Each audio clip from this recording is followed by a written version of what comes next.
素晴らしい。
What is up, everybody? That is loud. Let me fix that.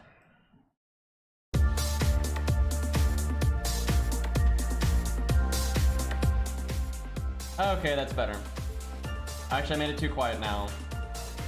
I know how to stream.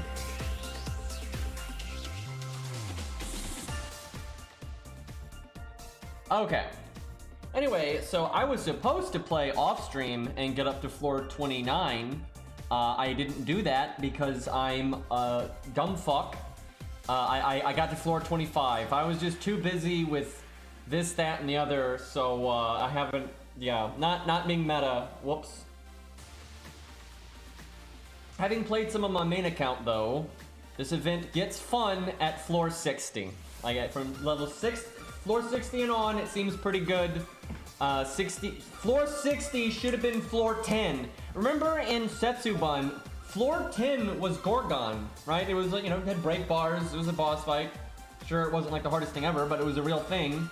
There's no real boss in this until floor 60. And it's fine, it's totally fine. It's probably better than Gorgon was, but Jesus. Alright, let's see here. Do I have anyone in this thing? Yeah, I did a couple of floors a little while ago. And that was it. Yeah, I have 3 units on cooldown. Whoop-de-doo. Do any of them get bonuses? Yep. All 3 get bonuses in the same spot. Fantastic. What are the odds of that? Okay, at least that works here. But what are the odds that I picked 3 units and all 3 of them got the same bonus? Jeez. Oh yeah, let me get chat overlay, excuse me. That's fuck. I hate when I forget to turn that back on, because then anyone watching the VOD, you know, at that beginning part they're just like, well, this is boring. Let me just skip ahead, right? Jesus. Whoops. And we had some banter there, you know. Lost to the void, reduced to ashes. You'll never know, YouTube, you'll never know. But yeah, I always turn the chat bot off if I use OBS for anything else. Because there was one time I was making a video, and I don't know why, but for some reason Zaw was lurking in chat and snuck into the video, so that was kind of, I mean, it was actually kind of fun. I just, you know, you don't want that to happen all the time. Alright, off we go.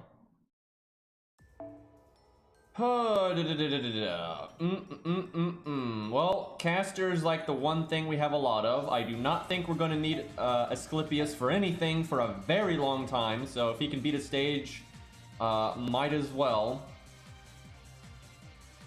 Do you have any excess riders? I hate that this account has not leveled Ricky Boy. Why does this account have Scath, by the way? Why does it have fucking Moriarty and Kidu, and it's got an Odysseus twice, and fucking Herc? By the way, I still don't have Hercules on my main account. Just pointing that out.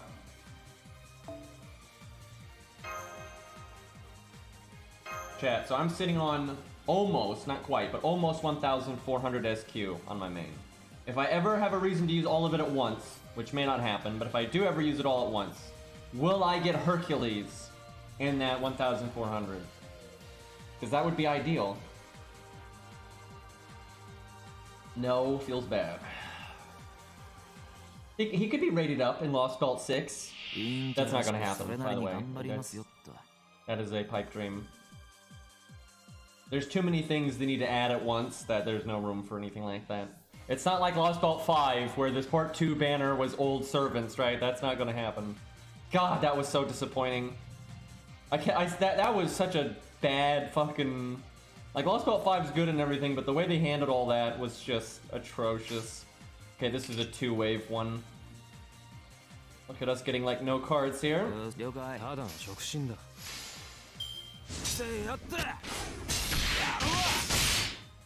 Even if I was rolling for a new 4-star that I wanted, I would not be mad if I got a Hurt Spook. I was lucky.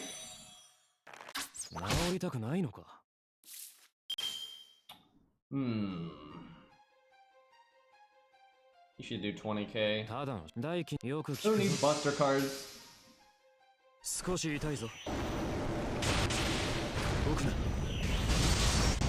So my stream is not lagging, the gain is a little bit.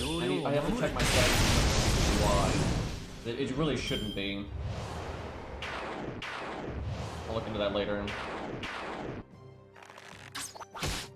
Because considering my graphics card and everything compared to my previous, this should not be having any issues. I think I actually NP here just for the useless heal.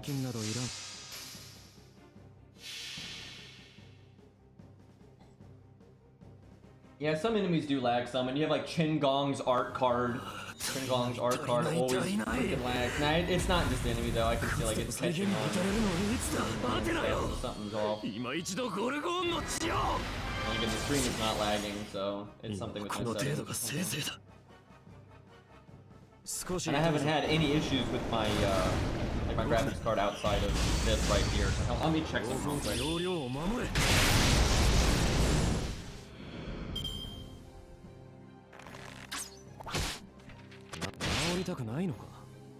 Yeah, definitely not overheating, not even close.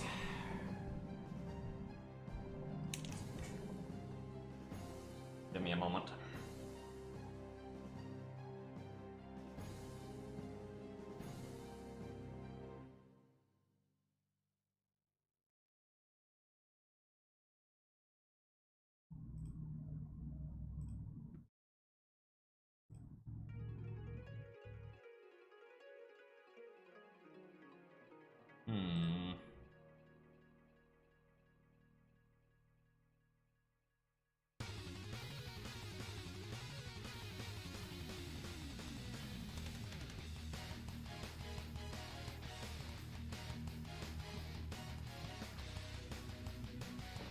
Good music though.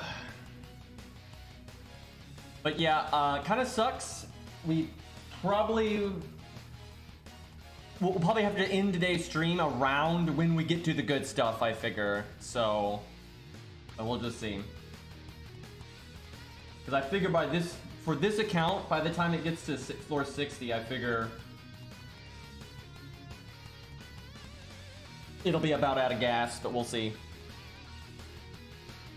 I can always play another account if need be, but I do really want to see how far can this account go before it has to like, oh, I'm out of units. Because my main account can basically, if I'm meta with the hot springs, I know they're not hot springs anymore, but same shit. If you're meta with your cooldown reduction thing, my main account can almost go forever. I could be done with the event by now if I wanted to, and I was like playing non-stop. Don't want to do that though, obviously, and if I like wasn't making videos,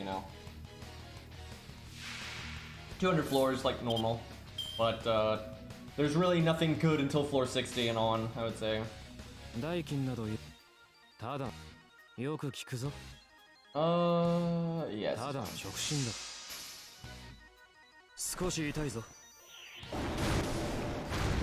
Yes. I don't know why it's lagging. I probably something I have to troubleshoot later. It's probably gonna take way too long to do it now. Don't get it. I wasn't doing this earlier.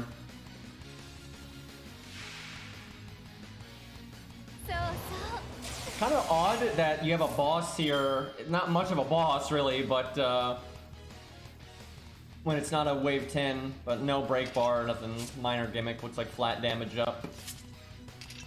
Something along those lines.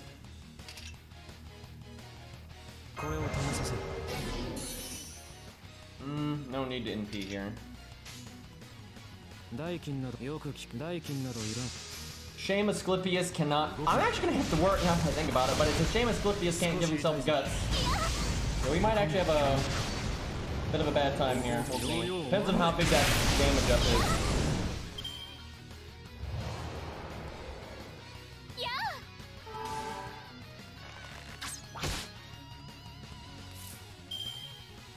Guess I NP to just not get debuffed.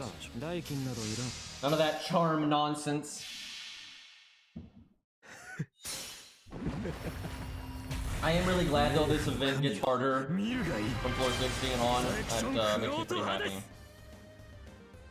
Because I was worried it was just going to be a snore fest for the whole thing, but I'm like, okay, we got some actual boss fights, so I'm happy. I just wish it was like that from the beginning, but I'll take what I can get. What it kind of looks like, because you don't even enter the tower for real until 450. My guess is they want the first 50 floors to just be doable by literally anyone, even if you started the game day one. If you were starting the game day one, it would actually be hard to do the first 50 floors to a degree, I would say. But you could probably do it. I think that's what they want. And then you have the 100 floors, and that will leave 50 left, so you'll have like 50 bonus floors. Because normally they do 100 floors and then 100 bonus floors. But they're pretty much doing 50 like prologue, and then 100 meat of the event, and then like EX 50. And that's fine, but I don't know, it'd be nice if you could just skip the first 50 floors if you didn't give a fuck or something. But then everyone would do that, if especially if you got the loot automatically, and if you didn't get the loot automatically, no one would do it, so... Not exactly a great way to do that.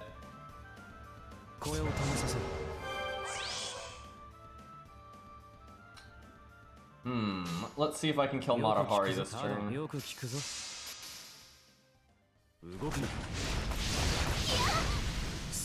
Yeah, the 4 storage supports went great, but that stops after 450. That's another reason why, though, I think they want those first 50 floors to just be, like, doable by anybody. And it's like, it's their way of being like, hey, if you're super new and you can't do the whole event, then you can do this, you know, and here's some free stuff. But people will pitch anyway if they can't do the whole thing, so... There's no winning with that kind of stuff. I think I actually might kill this 24k one, because if I kill this one, or I won't kill this one this turn, and this one will NP next turn.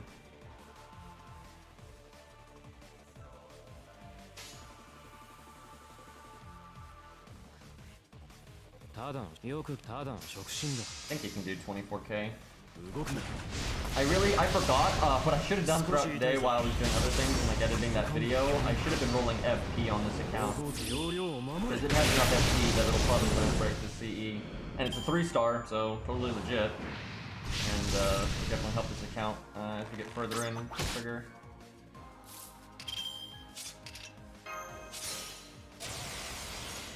Kind of painful to do this with Asclepius. No damage, but got it.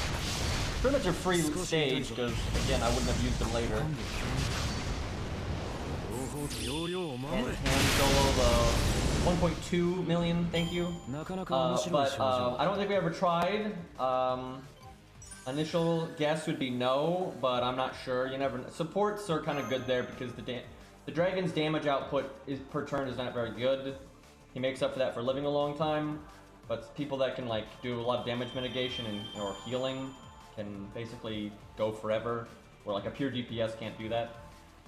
So she might be able to, but I don't think we ever tried. Considering we've had a decent amount of support solo it, so it would not shock me if she could do it, but I wouldn't be like, oh yeah, she totally got that. Okay. I gotta think. What do I need to save? What do we gotta save here? Need to save Caster, Berserker, or Coup, because when in doubt, Coup.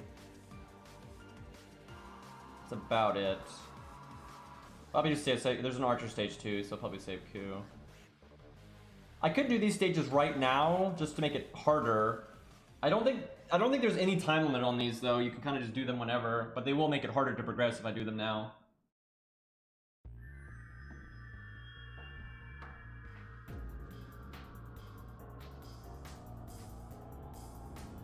Oh, speaking of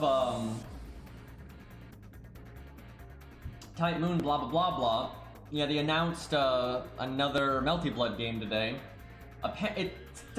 I tell you, it sounds like some PR fuckery though. They're trying to act like it's a lore thing, but I don't think it is. It seems kind of like a baby game. It's like a prequel to the Tsukihime remake, is what they're saying, and it only has 10 playable characters. And they were all like with their PR spin, because it's a prequel, you know, less characters are, you know, in the story now, and so there's only 10 playable characters opposed to 20 in the original game. But that's not the fucking reason, right? It's just development time, budget, you know, afterthought, whatever, you know, whatever the reason, that's the reason. It's not any of that nonsense. So now it might still be a good game, and maybe they'll, you know, expand on it, and maybe if it does well, maybe there'll be a DLC, you know, who knows. It could be a really, you know, good flushed out game later. But yeah, only 10 characters, and we already know who 4 of them are, which is, you know, the main cast, obviously. So there's literally only 6 characters other than the main cast. That, like, what the fuck? Like, that's nothing, so kind of sucks. I'm convinced Type Moon hates money, and yeah, it does kind of seem like that sometimes.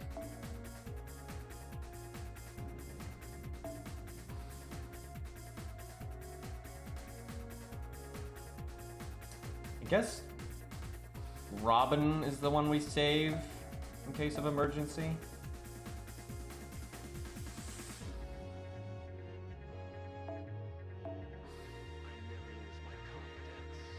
Fodder units really is what's gonna get us. If I don't use golds anyway.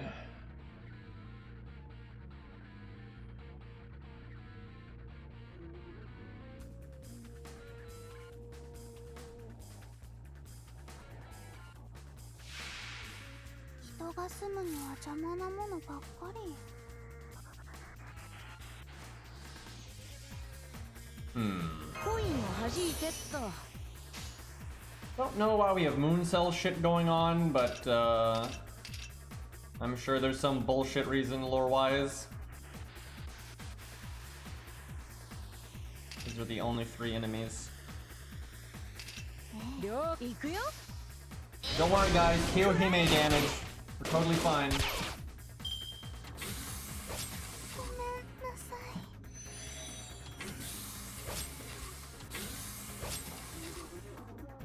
Japan actually does have a lot of issues with like overreacting to piracy and basically ruining it for themselves.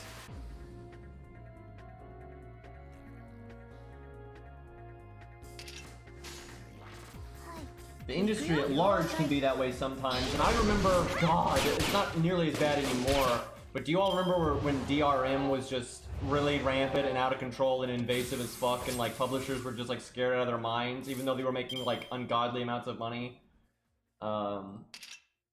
And they just so much bad PR, you know, behaving that way, and it's not useful. If you're worried about piracy, offer better services. That's overwhelmingly how you deal with piracy. People do not like to pirate because it's risky. They don't want to get viruses. A lot of people are like, I don't want to go through the bother, you know. But people do it when your services suck, right? Like you literally don't offer the game anymore. You know, it's not available in their region. You have invasive DRM, you know, crap like that. That gets people to pirate. Where generally if you just, there's a certain degree of people that are going to pirate no matter what. And those people, there's no point in worrying about, because even if you found some magical cure, you found some magical internet dust that completely prevented your thing from being pirated, those people just wouldn't play or buy your game, period. They would just do something else. There's a certain degree of people like that, and it's not always because they're stuck up or assholes or anything. Sometimes it's because they don't have any money, right? Sometimes it's kids who have no money and like they wouldn't be able to buy the game even if they wanted to, right? Things like that. Sure, there is a degree of people, but so small. The degree of people that like will actually buy your game that wouldn't otherwise, you know, it's just tiny. Like most pirating is coming from people that had no intentions of buying your game in the first place. And then if people were planning on buying your game and they decide to pirate anyway, it's almost always a service issue. Almost always, right? It's because you're charging either some bullshit stupid price. Like I remember when the K&K anime came out on DVD or Blu-ray or whatever, it was like $300. It's like no one's going, like that's so dumb. Like literally no one's going to buy that. And then you have stuff where like, you know, they just, you know, have a horrible like you know, platform like a launcher for a video game or like some stupid, you know, store that no one wants, or, you know, it's just slow and laggy and terrible, or again, this is a huge driver for piracy, if you literally don't make the game legally available in your region. Like Fate Stay Night, the visual novel, you cannot legally obtain in North America. You can't. I mean, you could import a Japanese copy of it, but that's in Japanese, right? There is no legal way to buy it. And like it doesn't exist, right? And so obviously people pirate it because they don't have another option, right? So yeah, that's where most piracy comes from, overwhelmingly. And generally when companies have these ridiculous knee-jerk reactions trying to shut down piracy, they're mostly shutting down people that weren't their customers anyway, and then they get in the way of people that are their customers. And that's where it's a huge problem, because they start trying to combat people that weren't going to give them money in the first place, and they put barriers in the way for people that are trying to give them their money, and now they can't. So thankfully most companies have backed off this like ridiculous knee-jerk reaction to piracy. They don't put like basic, you know, protection in place, and that's fine. But it used to be such a problem like worldwide. It's still definitely a thing in Japan though. Japan is still pretty archaic when it comes to these kinds of things.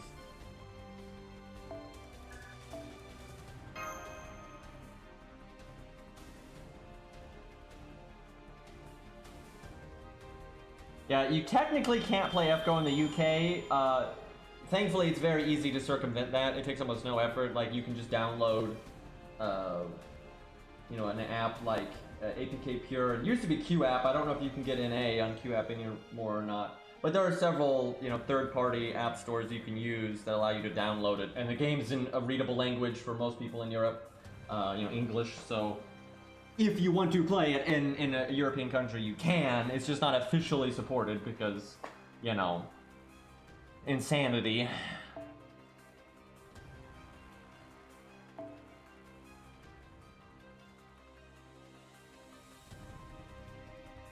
Dude, someone posted on our Discord the other day, like a global map that just showed, you know, the globe, and then like servant icons from what region they're from.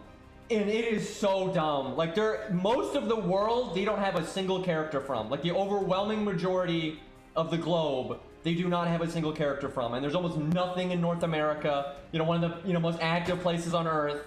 But then there's just, like, so much fucking shit in Asia, and you know, there's obviously Greece in there and stuff. But it's so dumb. It's so fucking dumb. And then when you look in, like, the, you know, ancient Norse region, which is what, Sweden,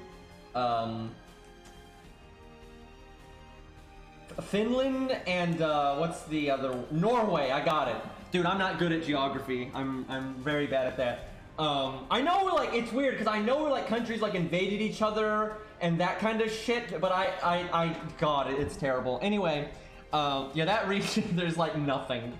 And there's just so many areas where there's not even a character, right? There's just massive gaps of just... It's like, dude.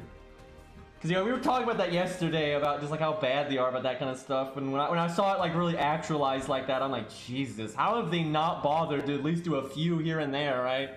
Like, goddamn. And some of them are pretty, you know, big fucking... in areas that do have really famous roles in history and legends and mythos and all that. So it doesn't really make any sense that they have ignored it so much. Can I Fuma this? No, if we can get away with it, use the dung pie. Okay. God, I'm so tempted to just use golds for fodder. I might. if it gets down to it. If it gets down, like I just, it's like, why not? We know I can do it anyway. I can easily do enough floors per day that I won't run out of time. So it seems kind of pointless to not use them. It's not like they're playing an active role in it or anything. However, it would be the first time we ever did anything with them, and don't really want to do that.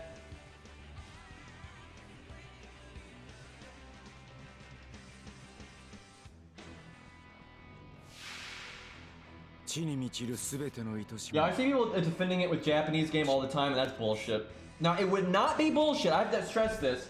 It would be a totally legitimate defense if you were just making an original game. It was like, hey, we're making up a story, and it's set in Japan, and these are the characters. That's fine. You know, of course, no problem. Of course, you know, someone that's Japanese is, you know, probably going to make stories about things that, you know, they relate to or grown up around. So that's fine. No problem. It's not, you know, if other people want other things, they can make that game, right? No problem. But they intentionally picked a story that was aimed at, you know, global history and myth, right? And not only did it was up to them. Ball was in their court. They picked that, right? But not only that, but also their established work, right, that started this franchise wasn't, you know, super favoring Asian countries and stuff like that. Quite the opposite. And then they had this just massive knee-jerk when, you know, more money got involved with such a popular thing like, you know, FGO going to a really wide audience, right? So that's a terrible defense. Because again, if you make a game, you know, from scratch, just out of nowhere, like, hey, I want to make an original IP based on nothing, and I'm going to make up the characters, you know, like Mario or whatever. They can literally make the cast whatever they want. It could be, you know, all of one nationality. I don't care. It's no problem. You know, they can make whatever they want. And but yeah, if you pick a subject matter that is so directly aimed at, you know, history and myth, and not only that but global, it's ridiculous to just ignore so many regions and be that biased. If you're gonna be a little biased, sure. I don't think anyone would complain if it was a little bias, but it's not a little bias. It's ultra bias, and it used to not be, and so it really stands out. It's obviously pandering, you know, to sales, and doing that to a degree, again, is fine, but they're doing it to such a extreme, and it's such an unnecessary extreme, shafting so many people. It's like, why though?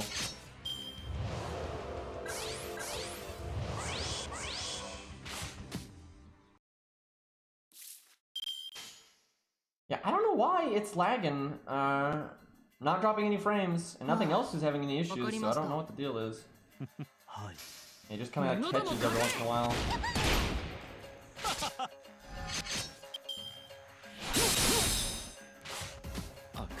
I mean, their sales in NA are pretty laughable. And here's the thing, you've got to strike a balance between artistic integrity, you know, and, you know, future endeavors, you know, being able to strengthen your IP on, like an artistic level and that kind of thing, and keeping interest in it, versus sales, right? Of course you're gonna, you know, want to make things that are gonna be popular and sell well and that kind of thing, and that's fine. I don't think anybody is, why am I attacking this one?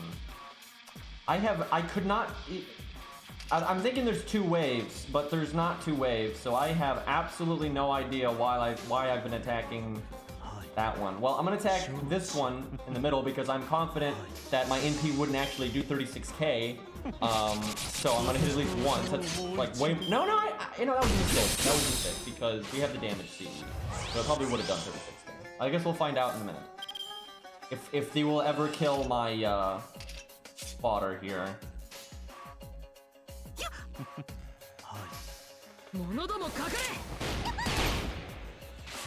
I wouldn't say they cared enough to fix the Mystic Code. Like, that's not really worth complimenting. That's like, imagine taking like 3 years to fix a basic functionality that's been like bugged that entire time.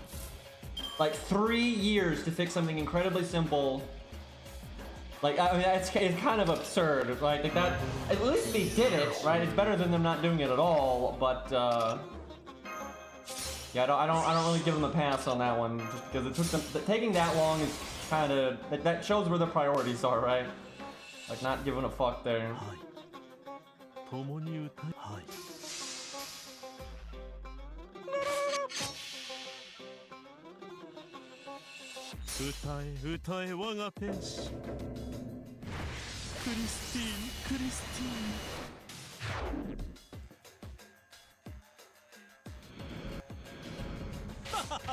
Wow, we actually just won right there. I was expecting to have to use that evade, and then now that there's only one enemy left, I could charm and buy myself another turn. I like how we had to level up Phantom and max out his second skill just for Lee's students. We literally did it just for that. But it worked! Got the job done, so...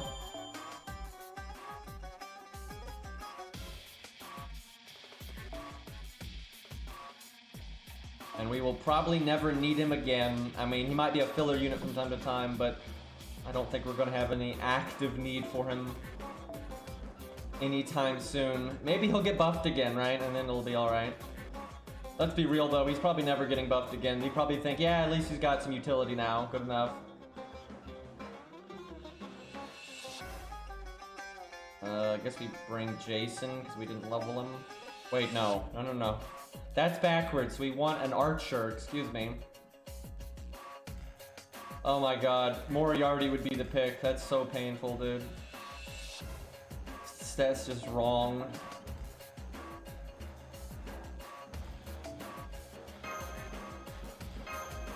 Give me a second. I gotta get water. I was drinking tea here. Now I gotta switch to H2O.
Apologies, chat. I abandoned you for a minute there. I was like, let me just. I'll only throw. Oh, y'all just doing why do I even bother? I'm all like, oh man, I left chat alone for so long, and I come in here and y'all fucking throwing shit on the walls and calling pizza orders and summoning Cthulhu and then I come back and you're like, I didn't do nothing. Anyway, I was like, let me just, I'm gonna throw some canned chili in the microwave here. And then I was like, oh, I gotta take my allergy medicine. Oh yeah, I have to get water. So yeah, it took me a minute. Okay. Only one wave. If I get my NP, we should just NP the 98k guy. I like how am I crazy? I just keep getting hands like this. God damn. I did an off-screen rant because, one, my allergies are killing me, and two, I think Tusk is napping or something, I don't know. So I didn't want to be all blah, blah, blah, blah.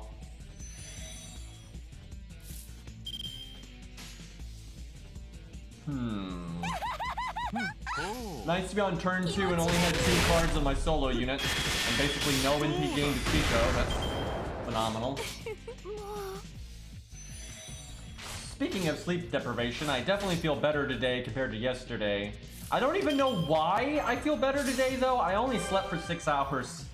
It was straight 6 hours, though. I didn't actually get interrupted at all, as far as I could tell, that's good.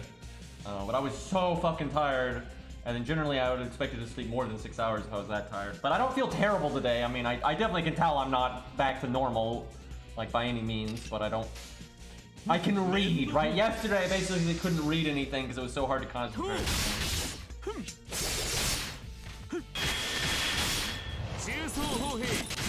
Yeah, it's definitely like lagging and catching some, so I gotta figure this out.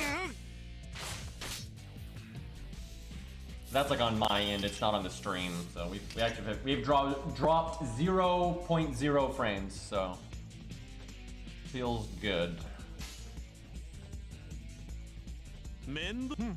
Like we'll NP next turn. Yeah, it's like RNG sleep. It's like, are my allergies gonna run everything tonight or not?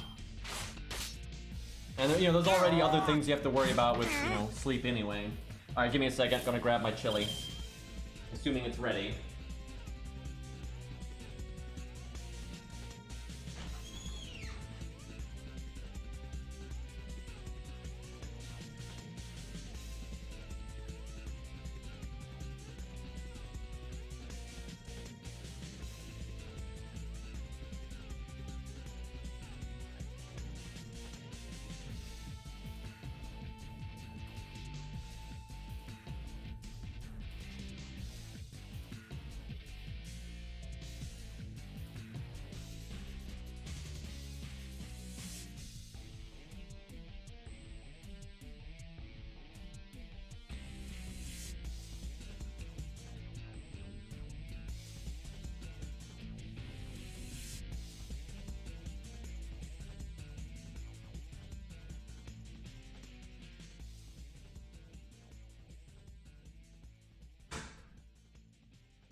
Okay, God, that took forever.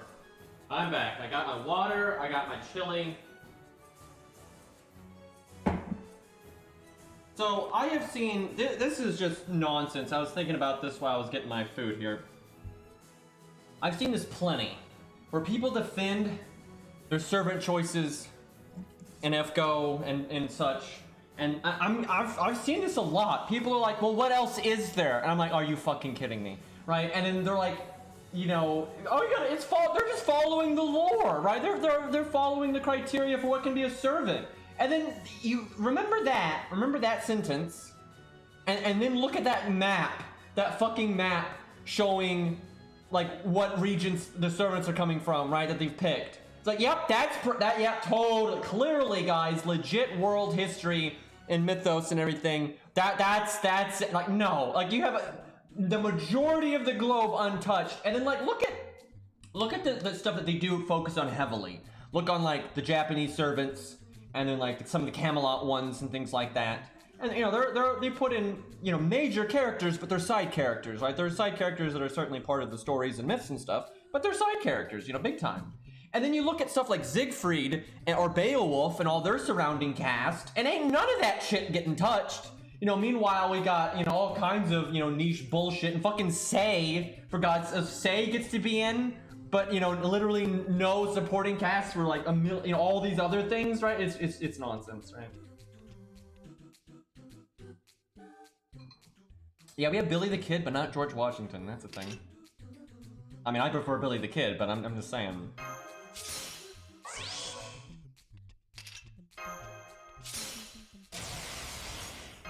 Does anybody have that picture I'm talking about? If we could share that, I'll even put it up on stream if we got it. Because it is funny. Alright, level 70 Caesar, fucking scuffed, super scuffed skill ranks. See how we do here. 3-star CE, although it's a 3-star CE giving us a 30% damage up, so. Although that's not actually really anything special. Its attack set is trash, and it's only 30%. Meanwhile, you could have Golden Sumo, you know, with 2,000 attack and then 15% attack and all that nonsense, so it's not really doing anything too crazy. Now, if it was limit broken, then it would be going a bit beyond. Actually, it wouldn't be, because you could use the Yang CE. Oh, yeah, here's Zerp's got it. I'll bring it up here. Look at this shit. Like, look at this. Like, they are missing most of the globe, right? It's so nonsense. It's so fucking nonsense. And some of the areas, you know, are pretty sparse. And like, for example, in the middle there, you might think that's a decent amount. It's not. It's just the pictures are decently large. Look over there in Asia and shit. They can't even fit it all. They literally can't even fit it all in the Asian region. There's too many, right? Like the middle ain't like that at all. It's so fucking stupid. And then NA is super sparse and, you know, rip South America and Russia and, you know, all the more Nordic regions or ancient Nordic regions or whatever you want to call them. You know, it's pretty much, you know, a decent amount in Europe, but not even that much really, but it's a decent amount in Europe. And then, even in Europe though, there's huge gaps. I mean, like, yeah, some of the areas are kind of populated over there in Europe, but my God, there are really big gaps in there. I mean, really fucking big ones. And then yeah, North America's rip, and yeah, it's mostly Asia there. But yeah, that's something. Jesus Christ. Yeah, that was made by, it says posted by, is it Pentagon from Reddit? You know, give credit, not like e-clout really matters, but some people care. Yeah, the angle on that map is pretty wonky, but the thing is, no, all maps are. They're totally subjective because Earth is a globe. Well, it's not actually quite a globe, but let's not get into that. You know, it doesn't have a start and finish point. So it's a matter of perspective. Obviously, people are like, especially North America, people are used to, you know, North America being on the left, right, and Asia being on the right, and that kind of thing. But that's not actually an objective way to look at it. There is no way, like, proper way to put it. There is no up down, right? Like, you could, what we're normally used to being, you know, left and right, you could make up and down if you wanted to. Most people go though with, you know, north, south, you know, west, east, that kind of thing. And you know, they put North Pole at the top, South Pole at the bottom, that kind of thing. None of that flat Earth nonsense. But I don't, not to start controversy, this should hopefully not be a controversial topic, but what I don't understand about flat earthers is why do they think anyone would lie about the Earth being like the shape of the Earth? Why? What good does that do to lie about that? And like you'd have to think that every scientist, not just in like the country you're born in, you'd have to think every scientist in any country, you know, many of which are not going to be affiliated with each other in any way, they're all lying. And all the space programs in all the countries are lying. All the governments are all like, all of them, all the corporate, like, there's no way you're going to get that many people to cooperate with each other. You know, there's no way. Like, somebody's going to go rogue here. I mean, I don't understand what they think the purpose of lying about it even is. It just makes no sense to me.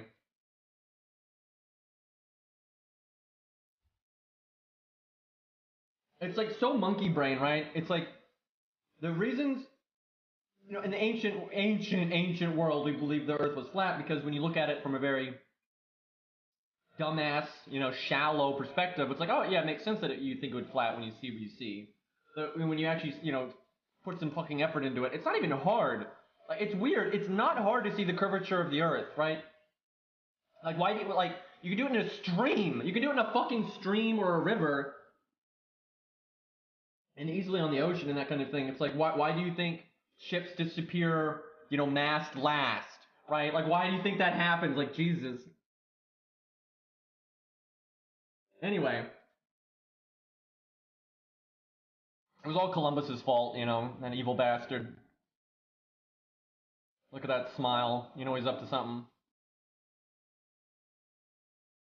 Oh yeah, flat earthers are a super minority. It's just the fact that it's still a lot of people though. It's a minority, but it's still a lot of people. And the fact that that many people get sucked into this monkey brain, but it looks flat to me thing, and it's just like, you gotta be kidding me. I think all the pictures from space are, you know, photoshopped.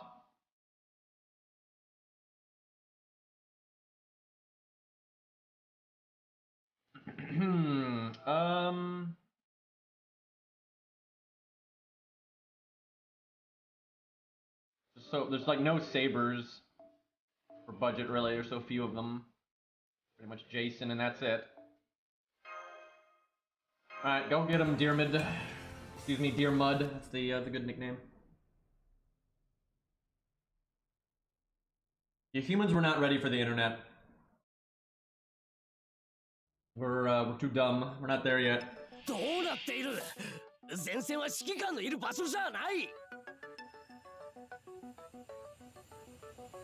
They just want a free trip to space.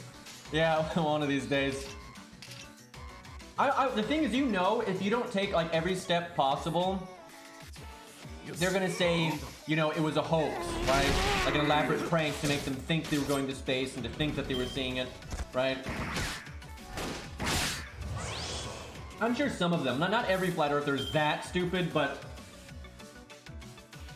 you know, I'm sure some of them would be convinced if they got flown to space, but I'm sure a lot of, they're so dug in, and they've been, you know, no, people don't want to admit that they're wrong, and they like identify with these things, and so their brain is going to jump through hoops to try to justify it, and it's easier for them to think it's a hoax, or it's, you know, the wool's been pulled over their eyes,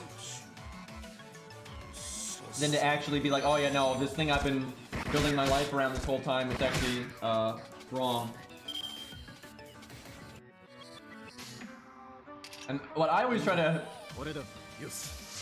think to myself is, don't believe anything strongly that you haven't really made sure that you understand or realize, right? You know, you shouldn't have something so important to you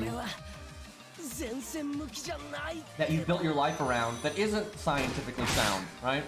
And if you don't have the time to look that deeply into something, it probably isn't something worth building your life around, right? If you can't go through the steps to really understand something, don't make it important.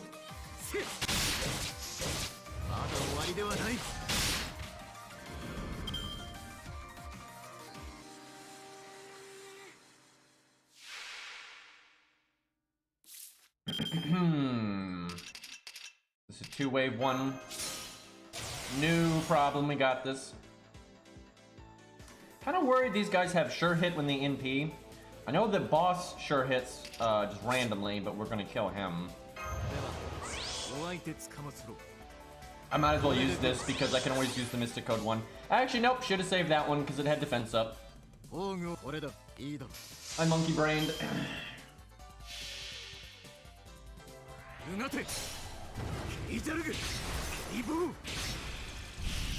Not gonna lie though, this canned chili is pretty good.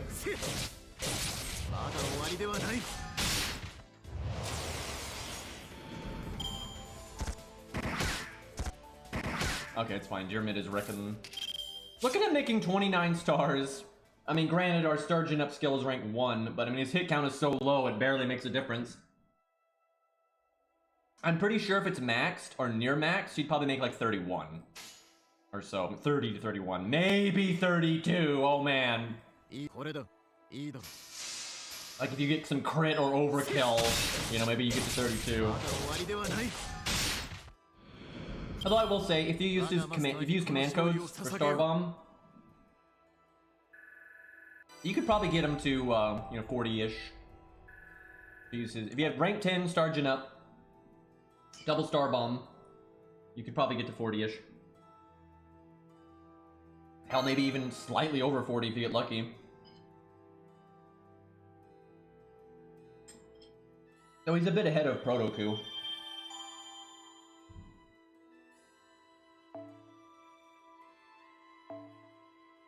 I tell you though, if they just gave him a skill to increase his hit count, like if his Sturgeon skill had the Masashi type skill to double his hit count for a few turns, so his quick card went to 4, then we'd be talking, right? Then he could, with command codes, he could probably make it to 50. And that's fine. I don't think there's anything wrong with a 3-star making 50 stars on a quick chain. Now, it could be a problem if he made 50 stars on a quick chain and he also did a million other OP things, but he doesn't, so totally reasonable.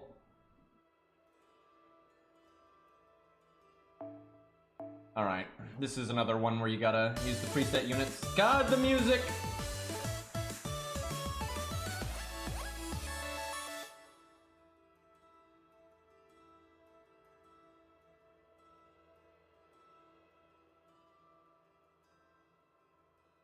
No, see, the whole Choco Jana thing, like, that's like a meme. That's not all she is in the game, though. They actually flush out her character just fine. It's more of like a meme that the community has latched onto because it's funny. But, like, they gave her plenty of characterization, they gave her plenty of abilities based on her life and everything. Like, it's totally fine.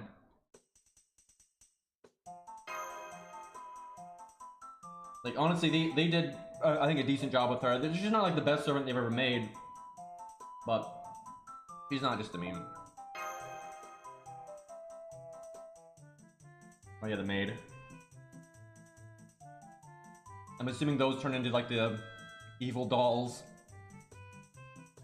Do I switch Mystico to switch out a rider? Probably. There's a lot of assassins here, so...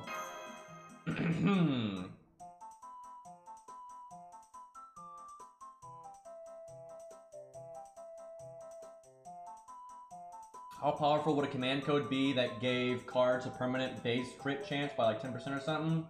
I don't think it'd be that OP. I mean, that's kind of how Star Absorb is anyway, in a way. I doubt they'll do that because it's kind of wonky. But if it was like 10%, it wouldn't really matter. It'd be fine. If it was more than that, it could be a huge fucking problem.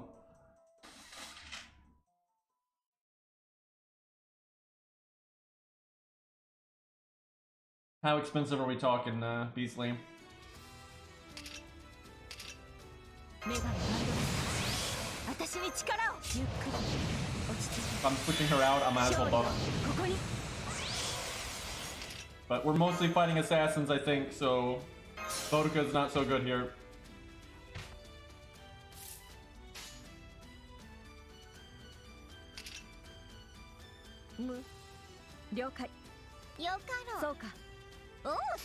I'm not sure those two busters are gonna do 15. Oh no, we're fine. Bonus damage.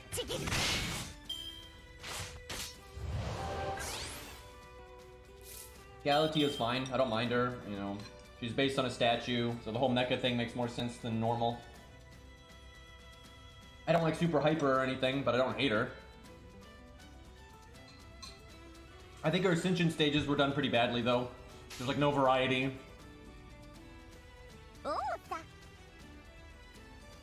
I would have preferred it if like the first stage was kind of like it is, but maybe a little bit more clothed, and then the second stage just as it is, don't change it at all, and then third stage go really ham on the mecha.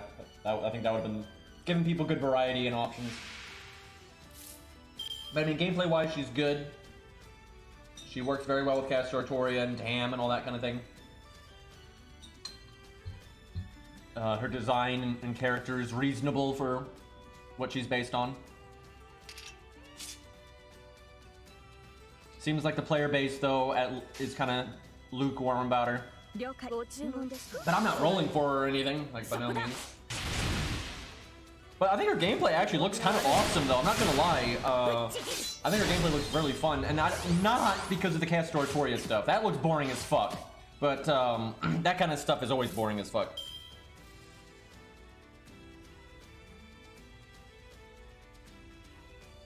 Excuse me, I had to blow my nose. Anyway, like her just normal gameplay, like on a normal team or in a solo or a budget team or whatever, that looks really fun. The whole 100% defense up, but for only 2 hits, and then a guts, but doesn't last very long. You know, that's really fun.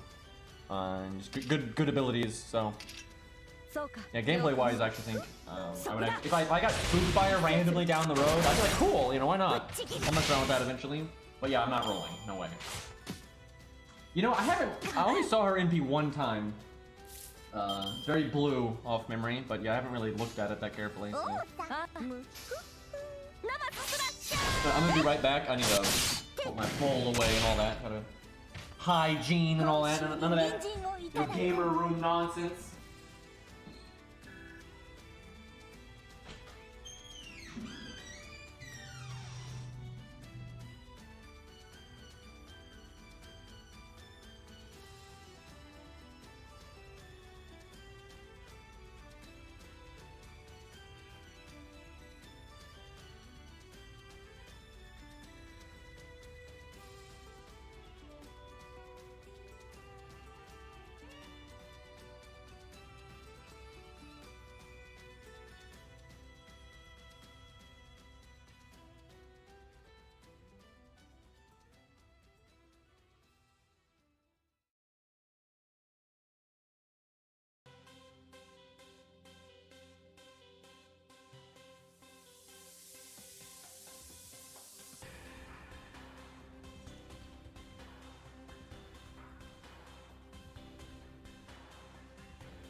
Alright. Big bad level 3 Mystic Code. Look out.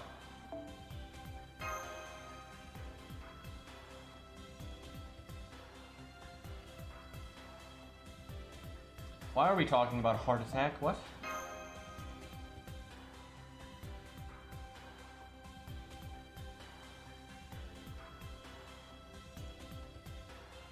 I could not be more confused by what chat is talking about right now.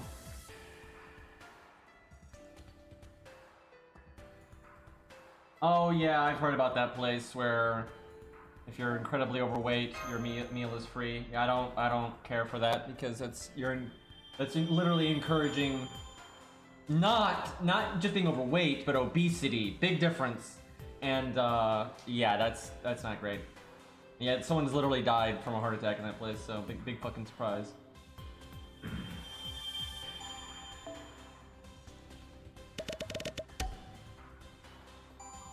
興味深い場所でした。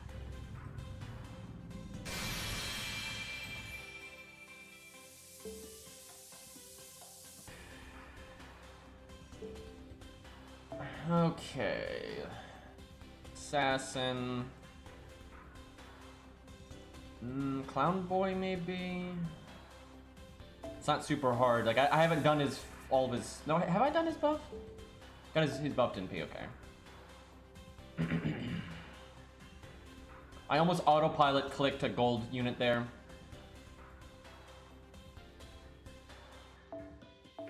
Using Medusa as fodder. Not a great feeling. I want to make a Black Bart video. I've been really struggling to do that though because I want to use mine, but it's really hard to make a good video for a level 61 star. That's a DPS. Because the stage is either too easy and it's like who cares, or he just can't do it. I'm even thinking about giving him a Grail. One Grail will make him go from 60 to 70, right? 10 levels of one Grail. That's how 1 stars work. And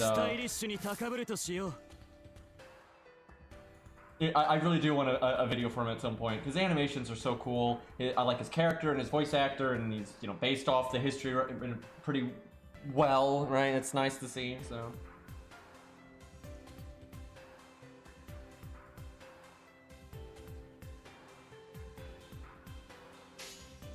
Sorry I'm playing so slow today. It's just allergies, man. It's a lot of upkeep.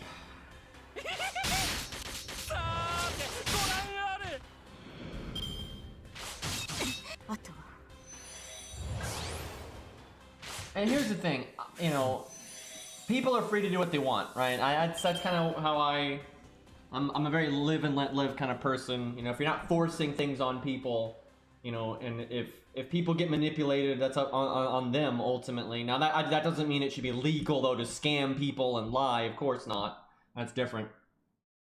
But that doesn't mean I have to like something, right?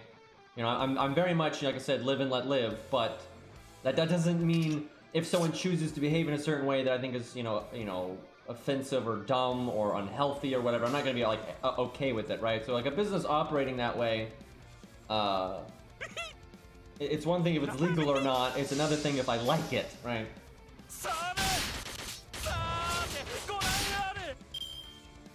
I actually have a friend working really hard to lose weight right now, and it's so far been successful. Basically, everything that he buys that he can eat now is something that he doesn't actually like. It's, things that are healthy, but it's things that he doesn't like at all. So he only eats when he's hungry. He doesn't, there's no eating whatsoever for, enjoyment or anything, and that's been working well for him, so. But he's not obese, he's just overweight.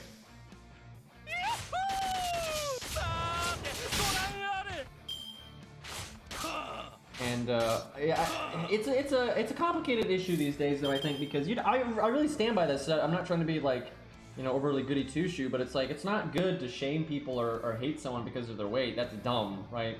Someone's brain isn't, they're not a dumbass just because they're overweight. They're not like a bad person just because they're overweight. So I have no hate for people that are overweight at all. Like, I think it's absurd to have a problem with people because of that. But I want people to be healthy and live as long as they can and those kinds of things. So I definitely encourage people to exercise and try to eat better and those kinds of things. But yeah, I have no issue with anybody that's overweight.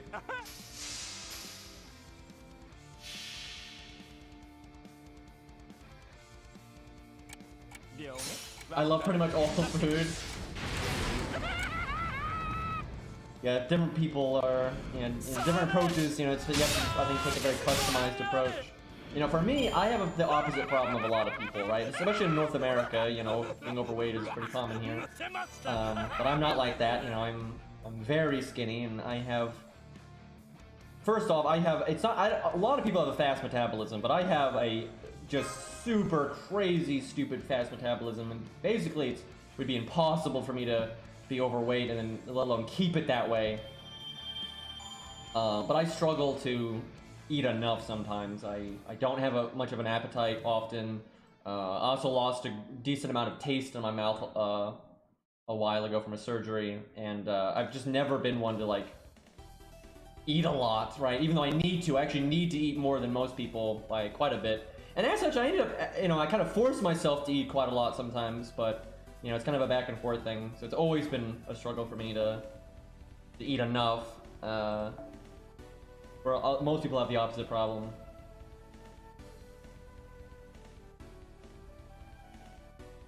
Thankfully, though, I don't have like any mental stuff that like makes it to where like if I need to eat, I'll eat. I'm not gonna like have that big of a problem with it. But I don't even think about it a lot of the time and that kind of thing. Yeah, I'm not like anorexic or anything, but some people think I am though, just because my metabolism is so fast. Like I'll eat more than they do, and I'll be super skinny. Assassin. I guess 100. No. We'll save 100 face. We'll do curse arm. 100 face is like last resort when we're completely out of gas.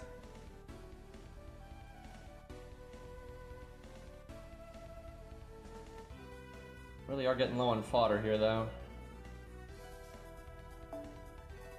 Rip Geronimo.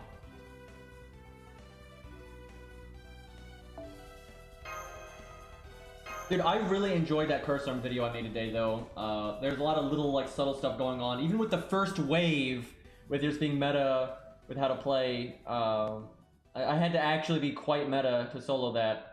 But that's like my favorite kind of solo right there. One, I mean, not my absolute favorite, but and how it turned out, it's, you know, that's what I like. It's where I failed several times. Like I think I failed twice. But what let me succeed wasn't like getting good RNG or anything. It was changing how I played. And then when I played well, I actually had wiggle room. I had that horrible turn where I could have broke, but I didn't. Didn't break by 1 health or 1k, and so I had to waste a whole turn. Right, but then I still won. I won by the edge of my seat. I was literally on the last turn. I could have lived, but I really like solos like that where you, it's not easy to do, but you can beat it, and you beat it by playing well. But it's so within the unit's range. You're not like oh I have to crit exactly here, and then this all these like really unlikely things have to happen. You don't need any of that at all. Right? I've really liked solos like that, and. If he had been a Grailed Curse Arm, it would have been like too easy, and I think it would have been boring. But for level 65, I had to really push it a bit, and yeah, I really enjoy solos like that, so it's fun.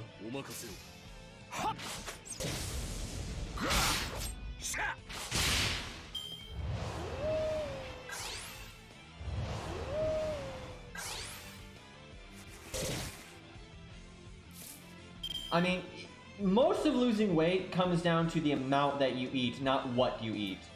It's also a bit different and there's always exceptions. Everything I'm about to say, there's always exceptions, but exceptions prove the rule. But generally speaking, like for men actually do generally have an easier time losing weight because they're, not always, but most men, their body, as far as I understand, I'm not a specialist here, but from what I understand, most men, they're more likely to be able to burn off calories by just existing, right? They don't have to exercise. Exercising is how will build muscle and stam, get your stam stat up, get that endurance and all that, but they can lose weight by just existing, and it's for a lot of men, it's literally just about how much you eat. Now that's true for women too to a degree, but it's harder. They don't burn off as many calories naturally. Again, plenty of exceptions to this. But, so yeah, a lot of it's not about, oh, you eat this instead of that, or you eat this kind of food or that kind of food. It's just, how much are you fucking eating, right? And how much is the right amount is going to be different depending on the person, because everyone has a different metabolism and all that kind of stuff. Because I can eat loads and lose weight, because my metabolism is just nuts. But for me, it's like an extreme problem where it's like very much the opposite for most people, where I have to eat a lot, or I'll be in, deep shit.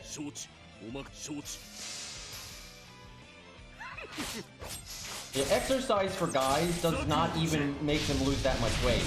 It doesn't hurt, but exercising for men is mostly how you build muscle. It's not really the best way to burn calories. It helps burn calories. It's not, it doesn't hurt, but it mostly is about like how much you eat. Like it's very simple. Like it's not that complicated.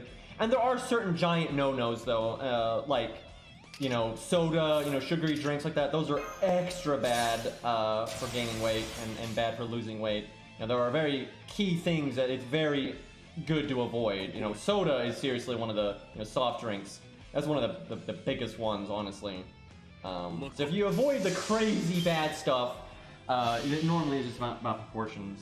Really, if you're trying to lose weight, that's one of the best things you can do is just cut out all forms of like soft drinks and stuff. And for some people that's really hard because they're basically addicted to it. I've never drank soft drinks much at all, and over the last 20 years I've basically not drank them at all. Or I don't know, 15 years is probably more reasonable. But like when I was young, I didn't drink them much. I drank them some, and when I got older, I just stopped drinking them entirely. And that really wasn't because of health reasons, it was just because once I was like older and had more control over my life and I was choosing what to eat and stuff, I've never cared about soft drinks. Like, I don't hate them. I'm not like, if I'm drinking a soft drink, I'm not like, oh god, this is misery, but I'm like, I would never seek it out.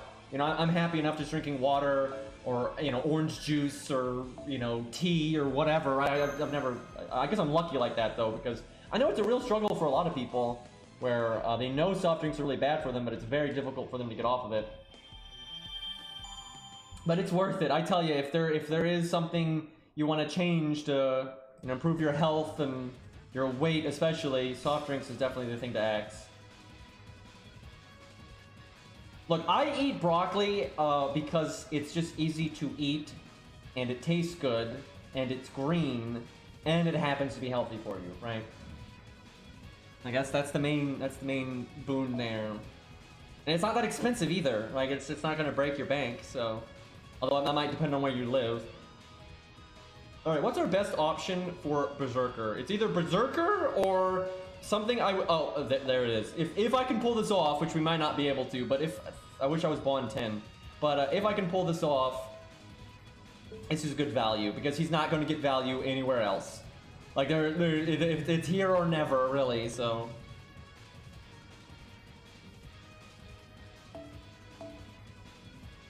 cannibalism. I don't know about that.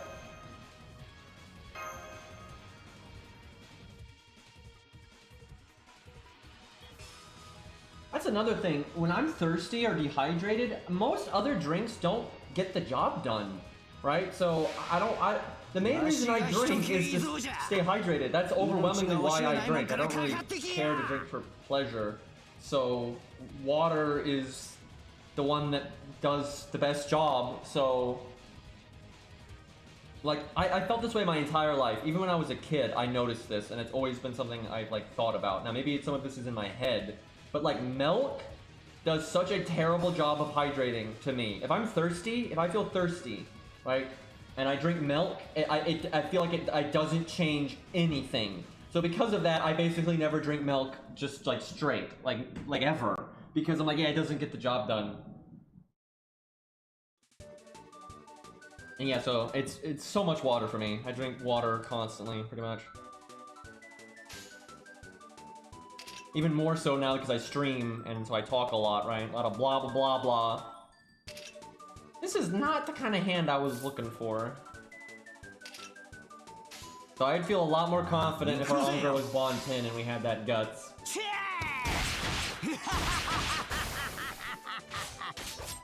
That Pro ZD video about water is actually incredible.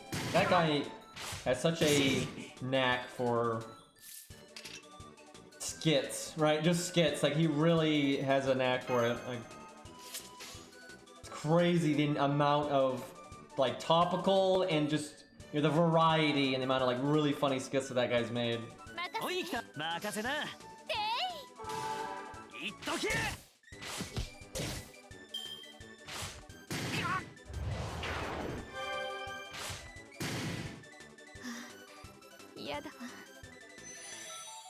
Angra is almost dead, and we haven't really even started. I think he's going to lose. I'm gonna be honest, this is not looking good for our boy. I would have rather put the attack down on the one with the danger tag, because he does more damage. But, God, these hands, man. And I don't mean the NP, these hands, that's not what I'm talking about. I just mean these cards are very bad.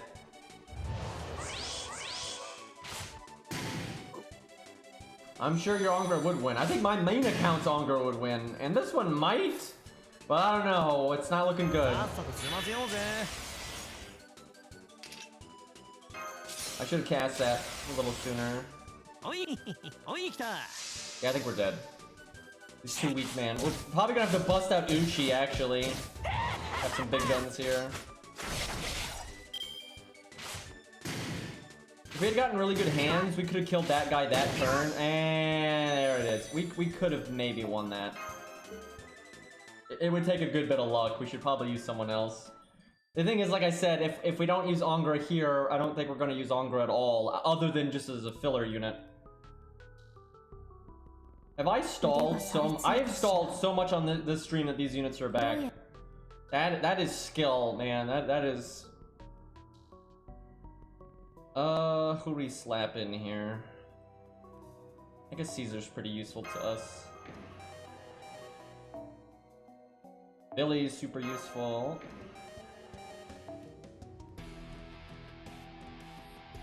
I have no yellows for this one. That's not great.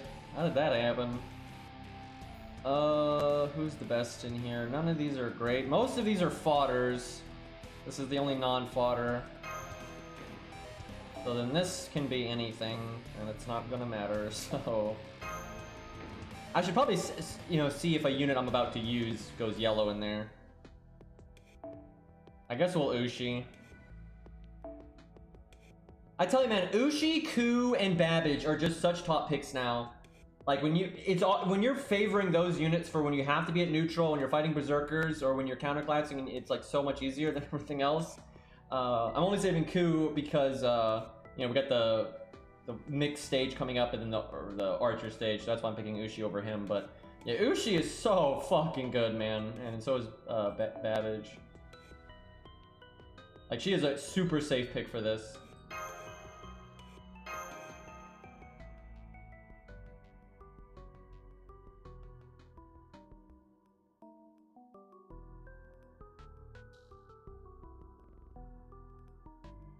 Unger looks like someone lost their shadow. Yeah, like Peter Pan at the start of a lot of the stories. Has anyone read the actual Peter Pan stories, by the way? They're kind of nuts. The real Peter Pan stories are like metal, right? They're like heavy metal shit. Like the pirates are like just evil as fuck, and like things are a lot darker. Things are a lot darker in the actual stories. I would love it if Fate would actually... What sucks is Fate won't touch that stuff because everyone thinks it's Disney. Like it's a Disney property. And they're not worried about copyright, but they think, oh, why is Disney stuff? They're like, it's a Marvel collab. It's not. Like, you know, Peter Pan are fairy tales, right? It's just like, I mean, which they do fairy tales in Fate, right? So they could absolutely do Peter Pan and Hook and everything. That'd be completely fine. It's completely within their criteria. Like not only that, they should do it because it's so famous. But unfortunately, everyone has so got it mixed up with Disney now that I don't think they will. I actually think the real Hunchback of Notre Dame is like it's better in some ways. I mean, like, just because there's more like moral grayness to it, right? It's less black and white. They maintain some of that, I guess, in the Disney take on it, but yeah, I think the real stuff is definitely more interesting.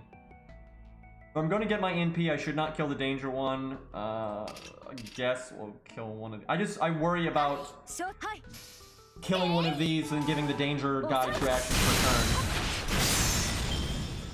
Because what's his name? What's the bad guy? Frollo? He's pretty morally black in the Disney take on it, but in the actual story, definitely more morally gray. Which is kind of interesting. And that kind of story, you wouldn't, if you saw the Disney movie, you wouldn't think that the character he's based on is actually somewhat morally gray. However, I will say this: I don't like a lot of Disney movies, to be honest, but the better ones are obviously the older ones, in my opinion. But anyway, Frollo in the Disney movie is kind of awesome because he's so morally black, but in an interesting way, and it is reflected in history some. And whatnot, so he's kind of an awesome character in that, actually. Like, he's so evil, but again, in a way that is reflected in history, that it's pretty enjoyable, I would say. Pretty vortex, so.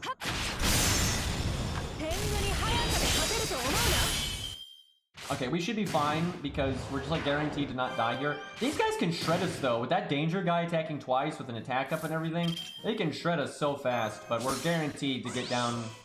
Evade, you know, is good. Let's do this for Stargen. Unfortunately, I used my NP gain 1 turn too soon, so I'm not gonna have the quick up for my NP, but at least I make more stars here. You know what's funny? I've never watched Disney Hercules. I've seen bits of it. I've never watched it, like all the way through, right? I've like I said, seen bits of it, but never actually watched it all the way through. Not even close, really.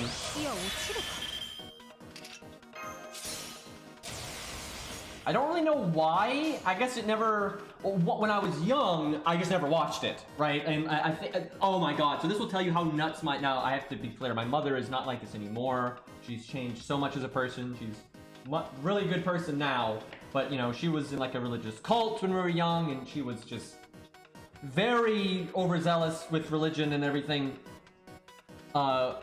She would not allow us to watch Disney's Hercules because of the opening song called The Gospel Truth, and because that song isn't about Christianity. It's about the Greek religious figures and stuff, and that's you can't show that. That's just. But yeah, that's where she was at. So when I was really young and I was like in the care of my parents and everything, and that was the era of Disney when I was young, right? Like those classic Disney, the drawn stuff. That was like their era, right? So it was very common for kids in that area to see those kind of movies and stuff. But yeah, I was not allowed to watch that one. Now when I got older and I could watch whatever I wanted, and I was out of the religious cult and all these things. I don't know, never really grabbed my interest, I guess. I mean, I liked Greek mythology loads, but because I knew that they had like changed things, like the Titans were way more generic and stuff like that. So I never cared to watch it, and I tried to watch it once. And I just found it boring. And I liked Hades. Hades was fine, and like his minions were kind of funny, but I just found it boring as fuck. Like I found it so fucking boring. And like I wish it, like I wanted it to tap more into, like I wanted to see more of Zeus and the other Olympian gods, but they only got a cameo in it, right? All the like Greek mythology stuff was just like a cameo, and it was just a lot of Hercules, but he's not that awesome compared to like the actual Hercules, like or Heracles, or however you want to see it. But he's so much like, he was so vanilla and boring, and he got so much screen time. I was just bored out of my mind, and I couldn't watch it. And I've literally never gone back to try again. So maybe one of these days. But yeah, Hades was fine. Hades was fine and that kind of thing. But yeah, I don't know. It's just kind of a snore's fest for me. I think some of the movies can be so fun as adults, and you can still like admire just how good the animation was. Because you don't see that kind of animation anymore. And if you like music, some of the music can be really good. But that's another thing. I'm not huge on music, but I can appreciate and enjoy it sometimes. And like I do enjoy some of the Disney music. Like I enjoy like Hellfire is great. But all the music in Hercules I thought was trash. So I will say that I find most musicals, I don't like most musicals. So it's not surprising that I didn't like that music. But occasionally I like Disney music, I like a lot of their villain songs. I normally like their villain songs, but I don't generally like their hero stuff. Mulan is good. I do like Mulan. Mulan is pretty good. That's a good Disney movie in my opinion. I haven't seen a lot of them though, to be honest. Because my mother was, again, so religiously. We could see some of them. Let's see, like Lion King, Cinderella. God, I hate Cinderella. I don't even remember it, but I just remember hating it. I was probably because I was a boy, though. Young boy. You're probably not gonna like Cinderella, but I don't think I'd like it now anyway, so. I don't remember fucking shit about Cinderella. I just remember thinking it was really contrived and dumb, and all the music sucked. I actually hated music when I was young because I was only exposed to garbage. Like, I didn't hate classical music, but it was like shoved on me, and when you're that young, your brain is not developed enough that you're not going to appreciate it. I didn't hate it, but I resented it being like forced on me, and I just kind of found it dull. Now that I'm older, there's a lot of classical music I love to death, but at the time I wasn't really into classical music.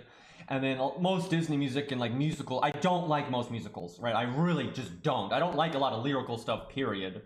So all I was really exposed to was classical music, musical stuff, and then like, really mainstream, like some mainstream pop music. And that was it. And I pretty much hated all of it. And then I got, more into like video games. And I started, hearing a lot more instrumental stuff. and I started, you know, exploring music more. And now I'm like, you know, I love music to death, but I'm very picky about it. You know, I don't like most mainstream stuff. I like mostly, you know, independent stuff and video game stuff and that kind of thing. But I'm huge into music now. Armored Core was a real moment for me. I remember when I was playing Armored Core and I was like, man, this music is really good and unique. And that got me to start branching out a lot more and paying attention to soundtracks and video games more, and I started paying attention to soundtracks and everything more. Okay, wait. Yeah, David is probably better to use over Robin.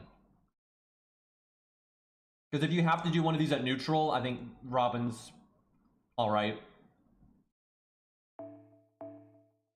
Although, I don't know. I swear, if Max is watching, probably gonna slap me.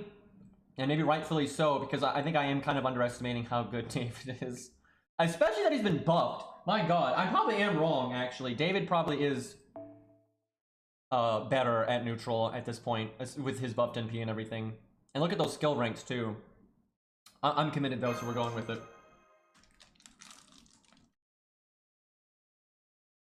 Don't slap people, fair enough.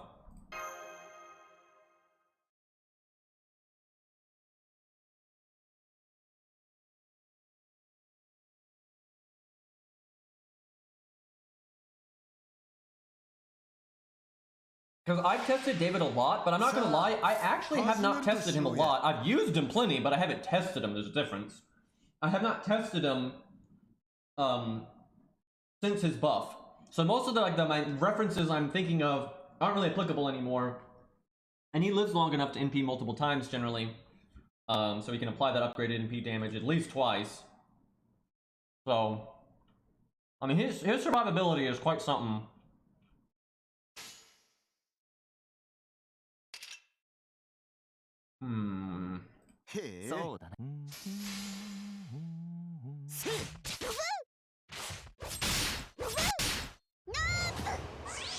I feel like it's hard for me to talk about my childhood because I'm older than a lot of my chat by a decent amount. Not like a massive amount, but a decent amount. So most of the stuff I can talk about, most people are gonna be like, I don't even know what that is. But I guess that's how it goes. Although I guess I can, to some extent, that can be fun because it's interesting to see how the world was. Like I was interested in how the world was for my father, right? But if I talk about like, you know, a show or something that no one's ever heard of now, that doesn't, you know, some things last the ages, right? You have some things like iconic movies or whatever that last the ages, but a lot of things don't. You know, most things don't, right? So if I reference that kind of stuff, it's just gonna go completely out the window.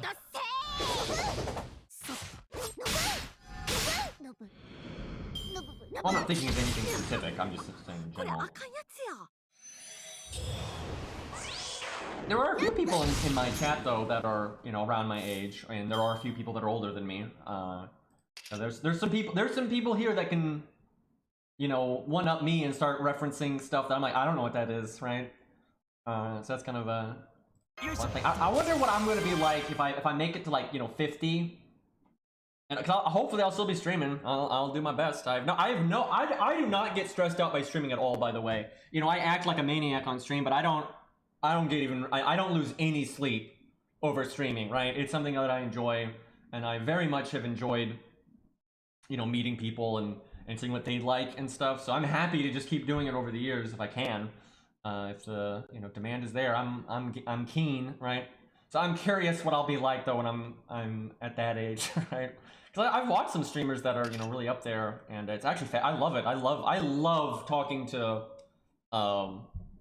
old people that are you know, very with it, very, you know, wise and stuff. That can be a very interesting thing. You can learn a lot, so I always enjoy that kind of thing. So I'll be interested to see what I'm like at that point. All right, I'm gonna NP big boys. So bap the Nobu here. I don't know why there's a Nobu in that, but why not? I feel like because the mini Nobus are so loved, but they don't do good stuff that much anymore, that they just look for reasons to justify putting them in. And that's totally fine. I have no issue with that. But I should have I'm playing this. I'm so glad this stage is easy, because I am playing like a dumbass.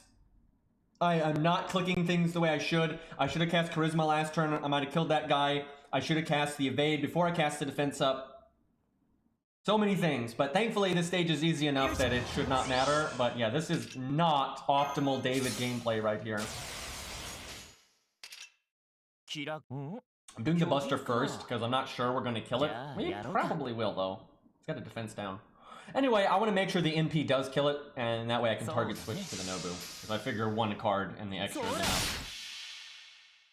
Oh wait, did I kill the music? I didn't kill the music.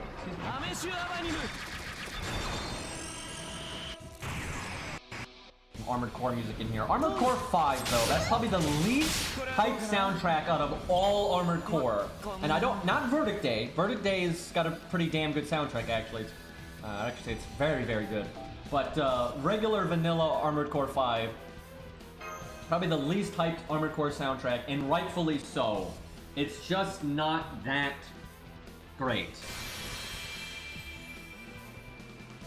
Wasting my life with you kids. I really appreciate Arjuna's presence. It's nice to have someone older than me around. It's good. And Arjuna's fun, so. Not to sound too sappy, but I really do love a lot of, you know, the people I've met through my chat and everything, and it's a lot of fun to, when new things come out and, you know, we can experience them together. I say that like I play new games, you know, what I rarely do, but you know what I'm talking about, right? It's nice, like, when new challenge quests come out or, you know, new topic, you know, it's always nice to see everybody's take on it.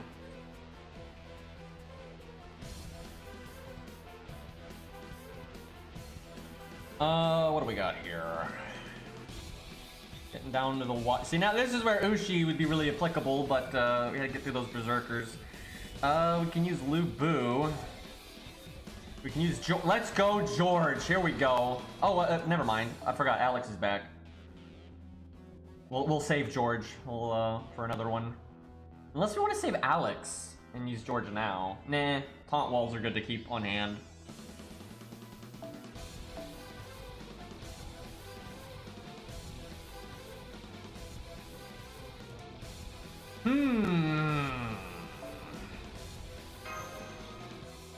At this point, starting NP is probably better than the damage CE, but that'd be very true if I could use rare craft essences, but I can't. Like, if you want to blow through these stages, just equip K-Scope or the Sakura CE and just NP and there you go. But this account can't, it has those CEs, but they're not 3 stars, so no go.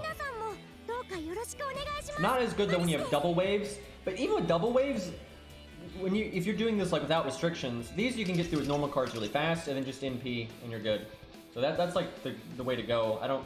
Maybe later the damage CE if you want to cheese things is better. But early on I think it's just K-Scope.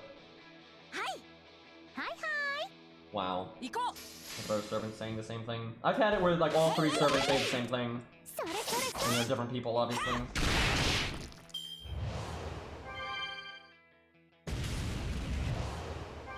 Yep, K-Scope, MLB, definitely the way to go, because most of the things you can just turn 1 at that point.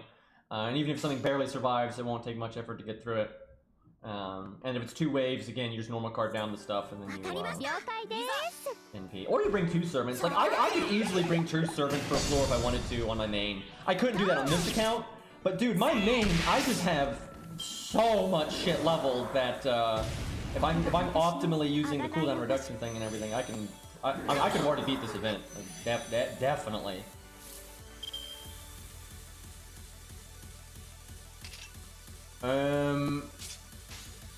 Boy, we did not get good hands there at the beginning.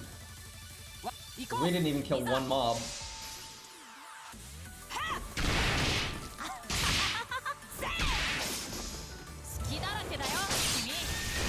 When it comes to the FGO community, there's only a few people's judgment that I would say I even trust. I mostly trust my judgment, right? Because I know myself, right? I know my experience. But there's plenty of people that I know they know what they're talking about. Even when we disagree, I can see where they're coming from, and you know they're making points that make sense. Like Ace of Hearts, I definitely respect a lot because it's the fact he knows what he's doing. Proof is in the pudding. There's no world where you look at that guy's videos and you can't possibly think he doesn't know what he's doing. He knows what he's doing. And like we've disagreed on a few things, civilly of course, but even though we disagree, I can completely see his chain of thought and it makes complete sense, right? You know, a lot of the other like more, you know, mainstream people out there, if we have a disagreement, I'm gonna sound like an ass, but this is just how I see it. I know I don't have any hate for them, but you know their logic is just garbage, right? They're just it's obvious that they haven't really used the unit. They'll mention things that aren't. It doesn't matter. Like it's not actually applicable to how good or bad something is or what works and doesn't work. You know, it's because they're not in the trenches and they're not testing that stuff. Where like with Ace of Hearts, it's just obvious to me. I talked to that guy for like 5 minutes. I remember the first time I actually talked to him, like in YouTube comments and stuff, just like immediately like oh yeah, this guy, he knows what's up. Like I knew immediately. And then I saw he has lots of good stuff, so like of course he does. But yeah, so many people out there, it's just so surface level, it's so shallow. And that's fine. If people aren't like super into the game and everything and they don't want to play the game like that, that's that's probably the reasonable thing to do. But yeah, I get it. I see a lot of people in Discords and wikis and bullshit and they'll start arguing this is good or that's bad or this is worth it and that's not worth it or whatever. And they're just using such surface level stuff and it's just so obvious to me that they haven't actually... It doesn't ring true, right? Because like if you know how to use those units, that's not how they are. Like I see people all the time say Ku's not that great at a 3-star because his star gen and MP gainers are kind of whatever. And I'm like, that's not relevant because it's about the sum of their parts, right? And it's like, yeah, those are drawbacks, but they look at all these other positives that outweigh them, and then some, and then some. It's just stuff like that. And yeah, sure, of course, there's situations where Ku's not the right pick. Of course not. Like, of course not. That's true for all kinds of units, but.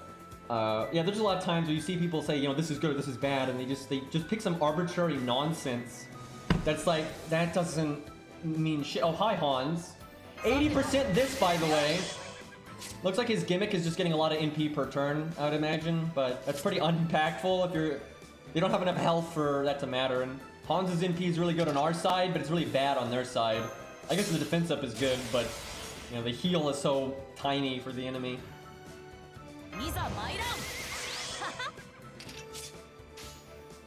Let's see if we can just win here.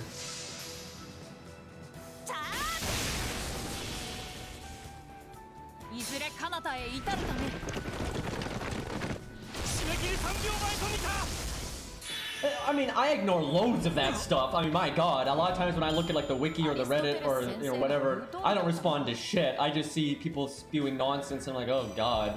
Like that comment I was just talking about Ku, I didn't respond to any of that. I respond to very little of it, to be honest, because I just ain't got time for that shit. But it doesn't bother me. I mean, I enjoy talking about that kind of stuff, and it's fun to see that kind of stuff. But there is a point where it's like, it's not going to be a meaningful conversation, because if that's how they see the game, and that's how they're like thinking through things, I'm not going to be able to explain anything to them anyway. And so I'm not going to convince them, and they're certainly not going to convince me, so who cares, right? It's not, I mean, I guess people on the fence that witness it might learn something, so I guess that's why it's worth doing sometimes. But it's just a game, it's not even important, so. It just depends on, the time and the place. Sometimes I find it fun to do that kind of thing. I will never do that kind of thing if I don't find it, worth doing, and like I do normally ignore it. And it's just a video game. People can have whatever opinion they want. People, wow, that guy didn't accurately size up some random 3-star he used 2 times. What a sin, right? It's not important, right?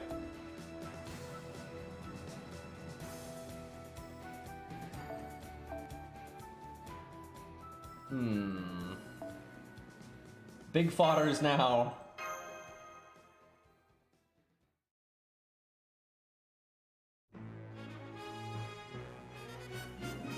And it's not like I'm infallible. I've certainly, sometimes will miss something or not notice something or forget something. That's a huge thing. God, there's so many units now, and there's so many, different team synergies, and you have challenge quests and farming and the different types of farming now, and it's easy to just literally have gotten something right in the past and then forgotten and remember it wrong, right? That happens all the time, right? So, ain't nobody perfect. Take everything with a grain of salt.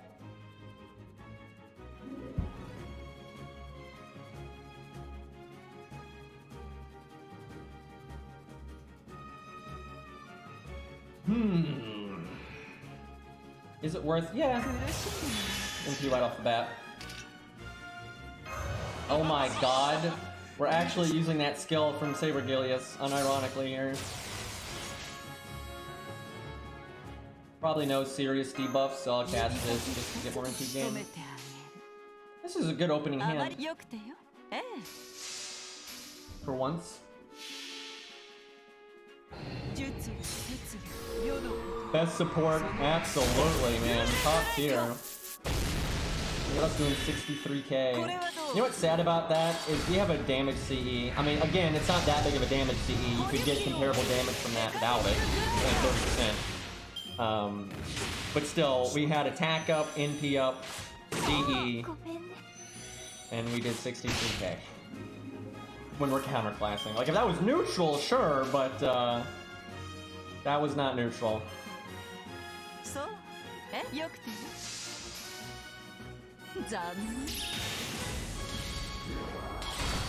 They actually did buffer MP, that's the sad part. It's still AoE multiplier. They needed to buff it again, like the double buffed Emiya's skill. Turned orange or whatever. Look at these crits. Ooh, rank 10. I love that skill at rank 10. Its value really skyrockets. Like a 2,500 heal on a 4-turn cooldown.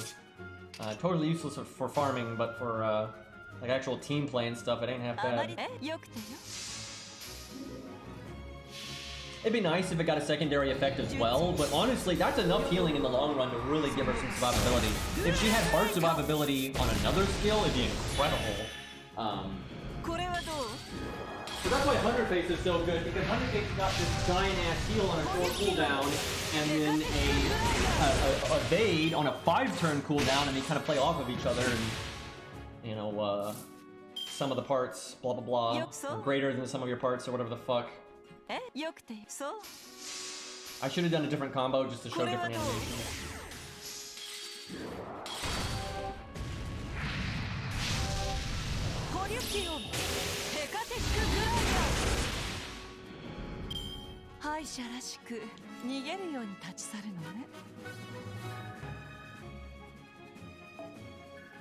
I'd like it if they buffed her again and she got a proper single target multiplier and then gave herself art up or something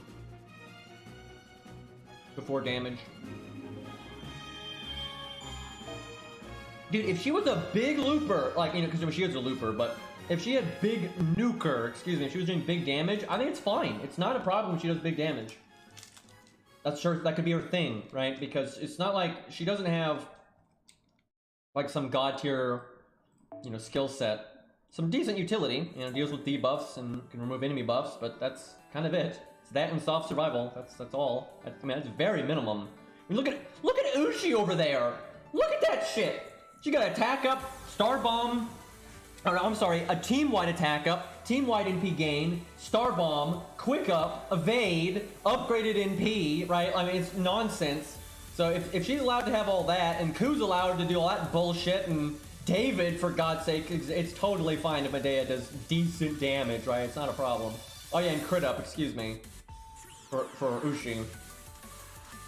Yeah, give me her crit up, man. What the fuck was that?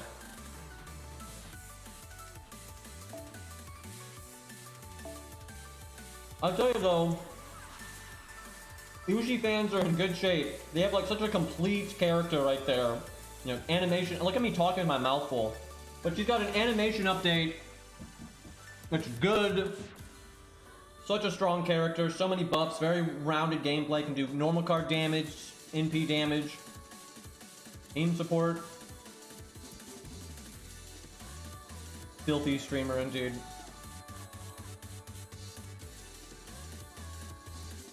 Do we have Uriel? Must have already used her or something. Cause I could use an archer and like we'll, you know, die super fast here.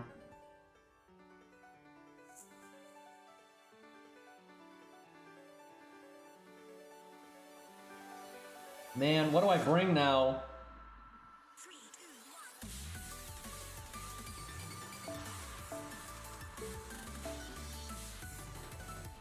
This is like the hardest part. Getting low on nonsense here.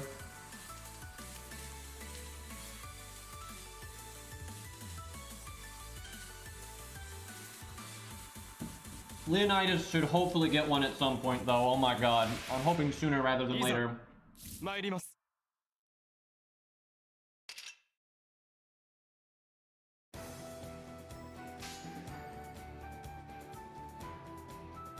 We'll probably NP that guy.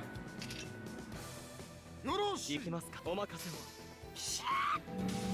と。まだだ。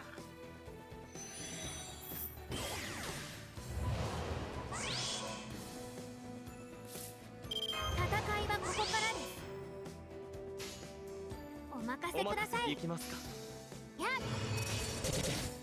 と。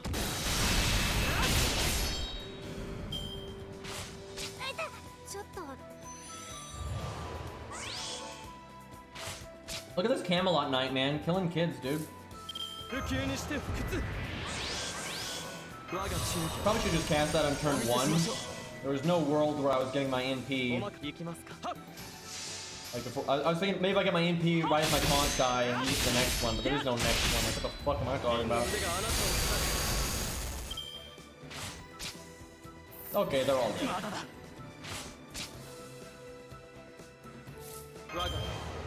我が腕は王のた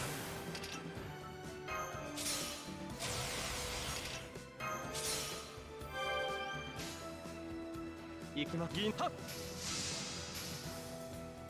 と。宝具起動。すべて引き下げ。 Yeah, Predator's got lasers now. デッドエンド。アガ There ー it ドラン。 goes. ご注意を。 Man, that is some MP damage. And again, although we have a bonus CE, it doesn't give that much of a damage up, so pretty comparable to actual CEs you could have. It's actually behind several CEs.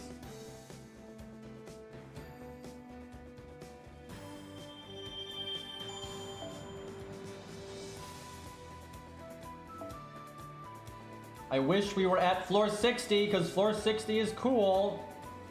I want to get close enough to it, though, that we could do it tomorrow.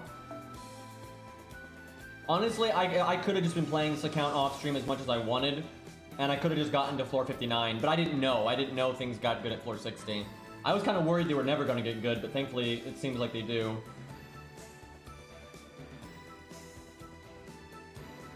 About right, say.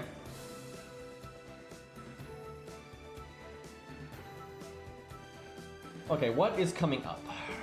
I think Archer. Yep, Archer. Then, oh fuck! I thought this stage was a multi-class one, but it's just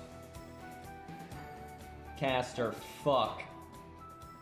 I only have George, so good luck, kiddo.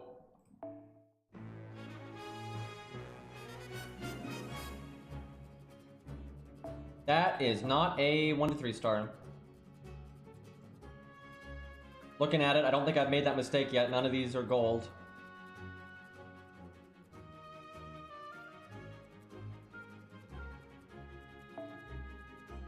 I'll save Fergus for the Archer stage coming up. We're using the AoE 3-star Lancers.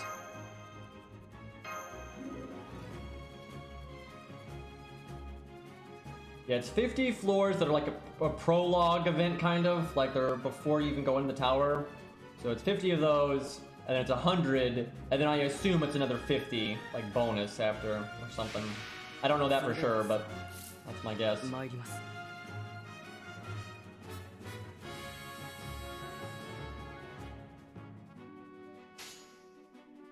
Not a single card for my solo unit.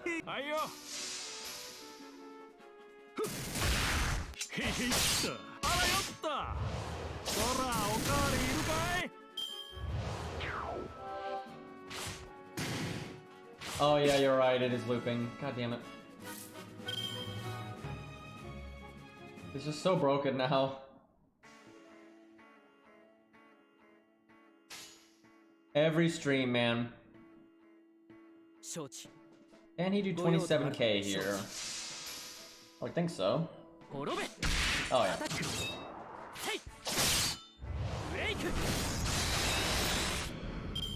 Dude, the CGI on the background looks terrible. Like, and Fuma's animation looks pretty good, right? And then you got the background, like, really noticeable there. Dude, some of the CGI in this game is so bad, I don't understand. And it like, for example, Santa Quetz's NP. It's not hard to draw a present box. It's not. And the way it moves in the NP, you would never have to redraw it. I cannot fathom why these CGI that. It's like, how are you that lazy? And like, you know, drawing the effects, right? Like Epic 7, sometimes they use CG, like a 3D model or render, you know, effect for like flame or explosions or whatever, but a lot of times they draw it. And it looks so much better when you have an animated character using an animated attack and it has an animated like effect or explosion or whatever. It looks really good, right? But when it's all mismatched, it doesn't look that good, right?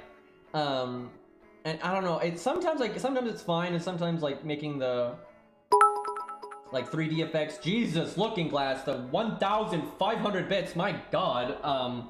Thank you. Anyway, sometimes using like the, you know, particle effects and stuff is fine, but sometimes it really isn't, and it would not have been hard to draw, right? Because like Santa Quetz's NP is like, you know, the giant present coming down like a meteorite, and it's got like the, you know, the burn effect around it. That would not have been even remotely hard to draw, and it would have looked so much better. But they don't, right? Any kind of weapon or object, almost universally, they will use a 3D render for.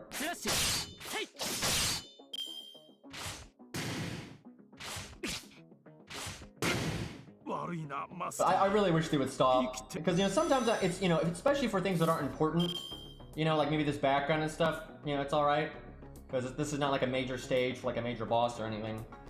But there's just a lot of stuff where it's like, why? Why am I killing the ads? We're an AoE NP.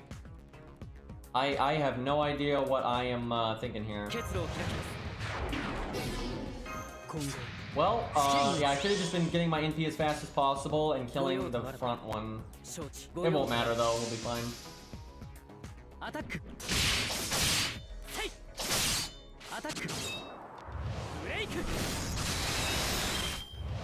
Yeah, sometimes Saber Nero comes in here and drops an absurd amount of bits. That makes me feel pretty guilty though. Too much money, man.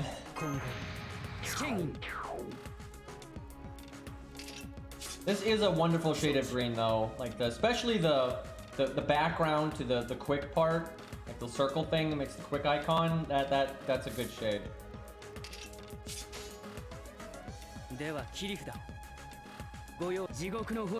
I'm sure they're all dead here. 90% crit even.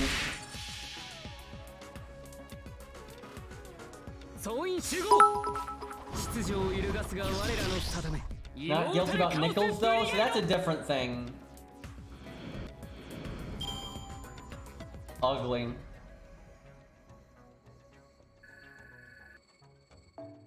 Although I still appreciate the bits Poi Poi sends my way, even though he's sending them towards me to be a little shit. But it does add up, so it's all in good fun.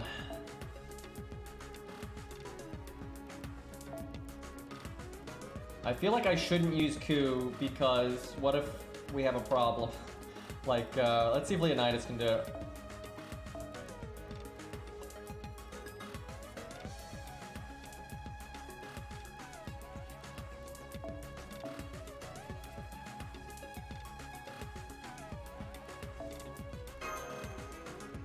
I keep thinking this account has Spartacus leveled, but it doesn't. I need to fix that. I need to get Ricky Boy up, Darius, Spartacus. What else? I mean, there's plenty of stuff, but like, what's priority? I mean, definitely Ricky Boy. That's a big one. Honestly, what this account needs the most at this point, and yes, this is Risk of Rain 2. Love that game. Anyway, what this account needs the most is just investing in skill ranks. It has a pretty rounded roster. It could use a bit more AoE, but other than that, it's a really rounded roster, and it mostly just needs to make what it has better. Hey, look. Terrible hand again. 2 waves.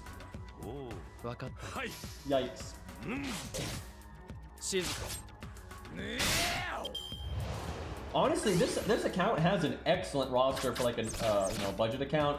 The whole issue on this account is just you need more than what you would normally need because 3-star craft essences are so shit. So you have to go above and beyond. If we were using just regular craft essences on this account, we'd be completely fine. Especially if we were also using supports. If we were willing to summon a support that would super carry, we'd have a super rounded account at this point. Still need to get Spartacus up though.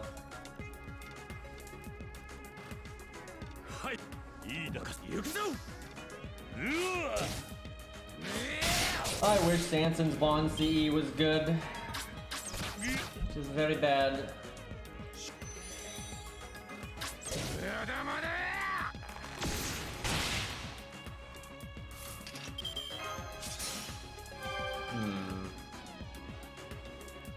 Right, this is only wave 1.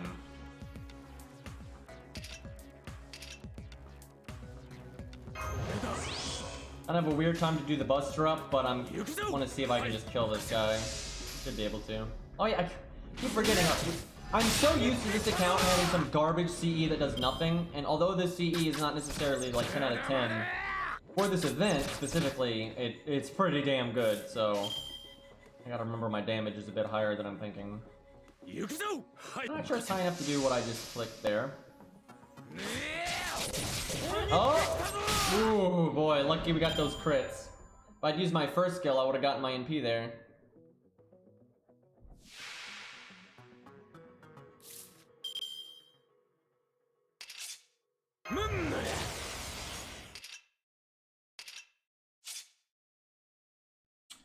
Well, that's not an enemy that I wanted to see in this context.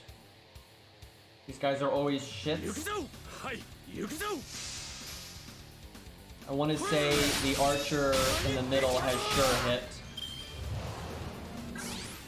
I probably should have just evaded now then, but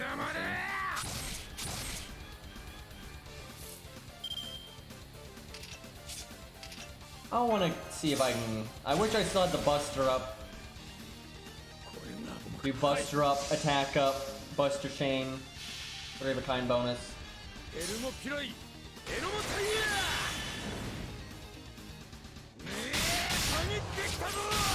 Woo! Okay. Look, coming for 1,000. Damn, dude. Counterclassing, got our big defense up.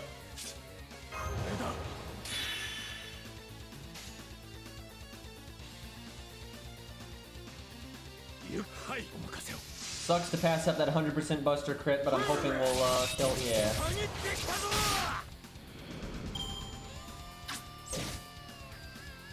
Okay, we're fine.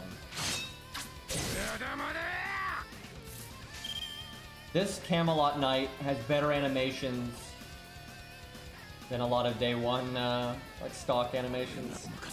Like Matahari and Mozart and all them now. Are there any archers that still have stock? I don't think there are. Now that Iraq has been updated, I think all the archers are good. Billy's pretty close to stock. He's a bit better, but not by much.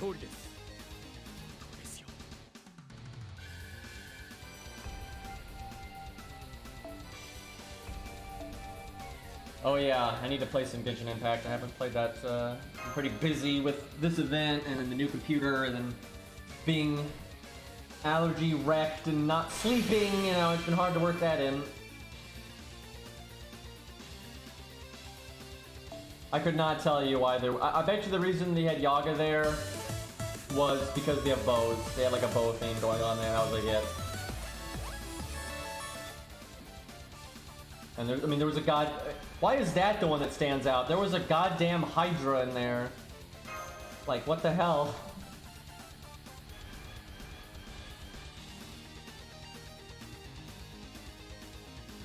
I haven't really played it on the new computer, but I did log into Genshin just get my login reward, and I saw that it was running fine, so that's good. But yeah, we'll We'll stream that at some point. Okay, we're almost done with these bullshit floors. I mean, look, what are we on? I like how I was saving a unit for this floor, and I just forgot that we're still in the preset one. I think this is the final time they make you use a preset. I'm pretty sure floor 50 you do not. And then from that point on, I don't think you do. 50 is not that interesting of a stage though. 60 is where it like starts. That's where the bosses actually start being real.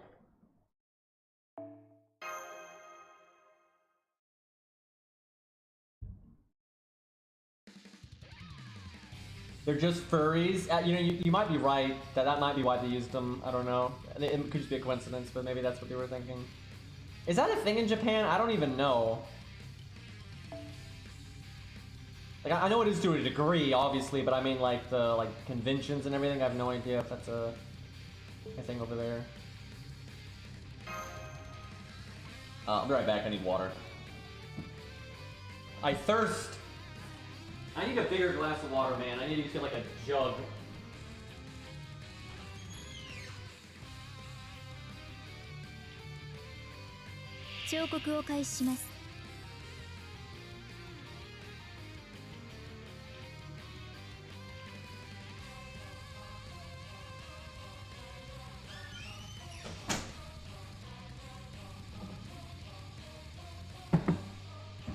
I am back. This background, though. Castor, Toria, and Muramasa there. It's Vertra, and I can't tell. There's Limbo. Is that Brunhilde, maybe? I can't tell what this is at all. It's a Buki. Can't tell what this shit is. Santa Suzuka? Oh, I can see that now. That's fucked, because she's not even in this fucking game. Those jackasses.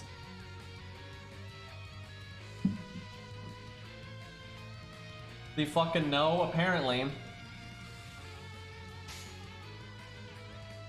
That is fucked.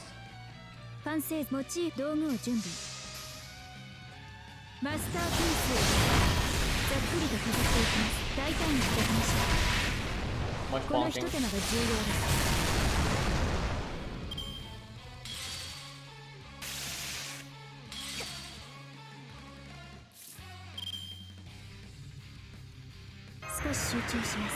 I really feel like she would have been better received if she was a 4-star, and I actually think more people would have rolled, because like, oh, it's easier to get. I think sometimes they really should just put out a 4-star. That doesn't always have to be a 5-star. Besides, that really inflates a lot of 5-stars. Lumping into big 5-stars would make you sense. Yeah, they kind of just make them 5-stars because whatever is the main focus of this event, they just have to make a 5-star. So.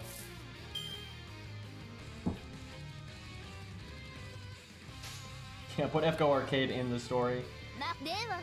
That'll piss him off.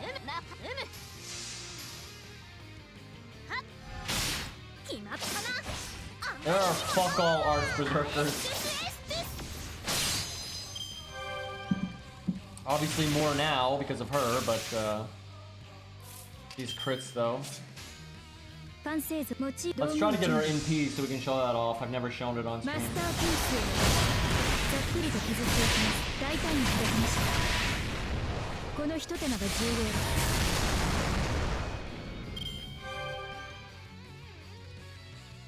I hope someday we get the Olympian gods in like their avatar forms. And my god, I was reading some stuff like translations on like Twitter and shit, for God's sakes, for Lost Belt 5, just reading up on some parts that I couldn't remember what happened. And when Artemis is dying, she thinks about giving her avatar like life, and so like her avatar could live on after her. You know, she's conflicted feelings about Orion and everything in Lost Belt. But anyway, so that's something they can do, right? Like their avatars can like live independently of them, and you can like be their main version if it comes down to it. So they can easily justify that kind of thing. Because clearly they're not going to make the robot versions playable. Like, that's not going to happen. But, you know, the avatar forms they can. Like, why bother making all those fancy designs, you know? So, yeah, we'll see. 少し集中します。理想の姿があらなくては。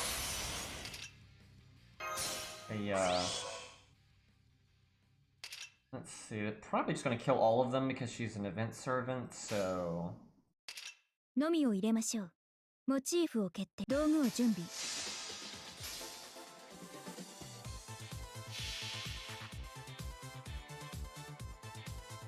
Fancy designs and they're not even in the fight, for God's sakes. アフロディーテユニット起動。全システム異常なし。目標捕捉。エアリアルスカルプチャマニューバーを実行します。キプロスの風のように。Sound effects are bugged, yay! Honestly, it's a pretty cool MP. I bet you Cairo likes it. That's a lot of blue. But that's a pretty cool MP, actually. Yeah, they do reuse some assets and stuff there. Not nearly as egregious though as some of the other ones we've done. They tweaked that a lot. Some of the other ones though are really copy paste.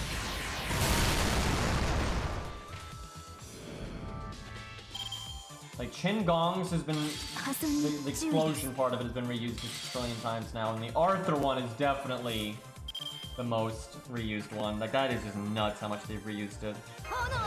Like, they don't just reuse like the concept; they reuse the exact camera work and like the way the particle effects travel and everything. It's exactly the same. They've done it over and over and over and over. They even do it for Spartacus. He doesn't have like the one camera angle before it, like the rest of them, but it's still the same thing. Oh look, we have our NP. You know what? We'll just do it again. Fast mode this time. Dude, her with command codes are gonna be wild. When somebody in my chat has one of her that's good, like up 10, 10, 10 and all that stuff ready to go, we'll do some testing with her, for, at least for solo. We already know she's broken as fuck in a team, but I'll try her against like Gwadia, what am I saying? Gwaine, and that kind of thing. I don't think her BBB deck is gonna be a problem. Yeah, compared to Vlad. Yeah, Vlad versus Gwaine, guys. Let's go. This'll go great.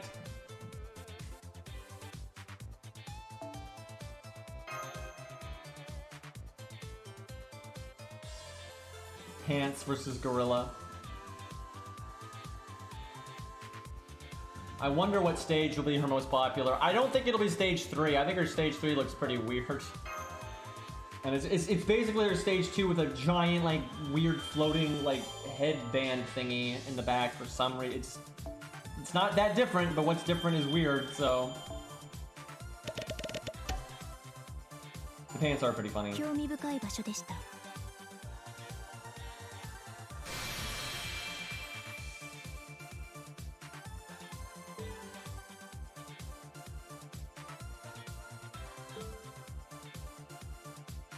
Some people don't want their servants to look funny though, I guess, so...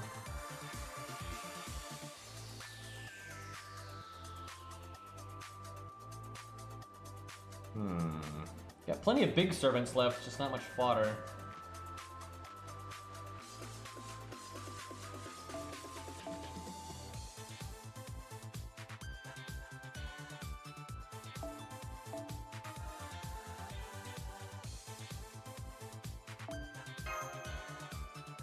The most used Jekyll and Hyde has been on this account.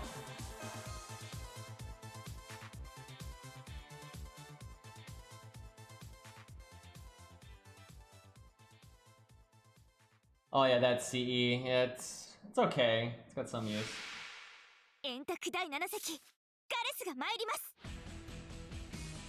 They have buffed raw stats and like NP gain and that kind of thing, but they've never buffed attack or defense stat or health stat, and they kind of can't because units have like a budget. You know, if they have a really low attack stat, it's because they have a disproportionate amount of extra health. So if they buffed their attack and didn't nerf their health, now they just have higher stats than everyone, right? So they're not really ever going to do that, I don't think. But they've adjusted NP gain like under the hood twice. He did it for his Kandar. Funny enough though, you have to do his interlude thing to do it, or his strengthening quest. It doesn't tell you that it does it, but when you do that stage, it just makes his MP gain under the hood higher.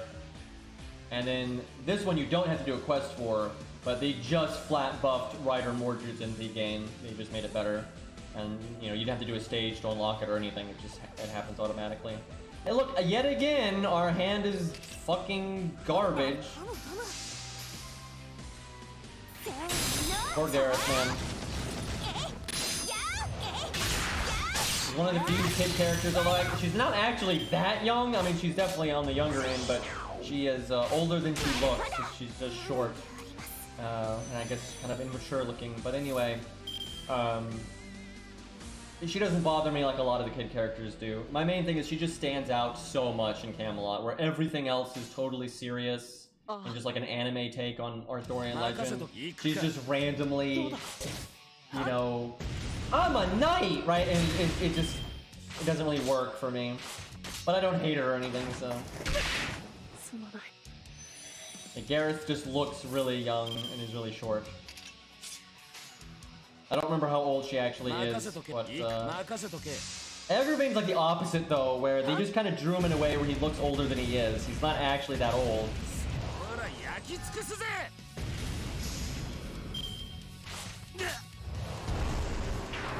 I hope soon though I can get a really good night's sleep and just like feel totally normal. That might be a while though, just because of allergies and everything. But because I want to sit down and really play this account at least one time on stream and see like what happens when we start running out of juice. But it's hard for me to stream a long time right now just because health problems. Oh, this is the only wave. Again, why was I killing the ads then?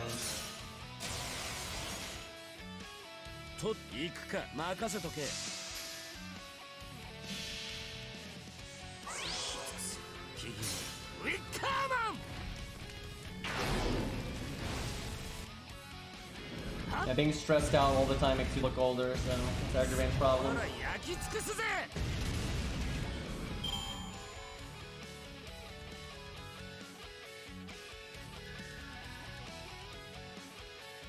Well, Lancelot when summoned is not necessarily in his 40s. Because you're not summoned at the age that you died at. He'll have the memories from when he died and everything, but his body will, they generally will summon you at your peak.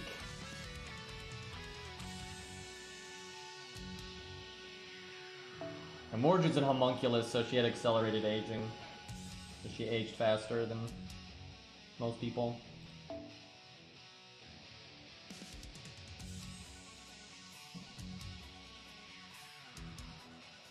Although I guess she's not really a homunculus anymore as a servant. Now she's just a servant like everybody else. She's not like a straight homunculus though, because she was biologically created like a normal child, but then she was like altered and kind of turned into. She's a pretty much one-of-a-kind case in Fate. It's weird. Wickerman is pretty nuts. If you read its character material book, it is definitely deceptively powerful based on its rank. It's pretty damn scary, to be honest. It can be summoned very quickly. It can kind of just gank you out of nowhere. It's very powerful, like damage-wise. It can be enhanced. His coup just has like generic ways to enhance his Noble Phantasm's ranks and things like that. So yeah, it's pretty damn scary. As Saber Alter, she had a good time with it. That must have been so weird from her perspective, because she wasn't looking down, right? She was looking straight forward when she was preparing her NP, and then she just starts being lifted into the air. It's not like she saw what was lifting her. So from her perspective, all of a sudden she's just getting higher, but she's still standing on something, right? It's not like she feels like she's in the air all of a sudden, like flying, right? So it's like, wait a minute.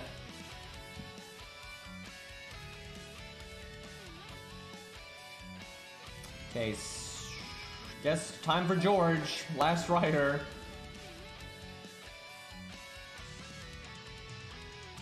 Big boy Benkei.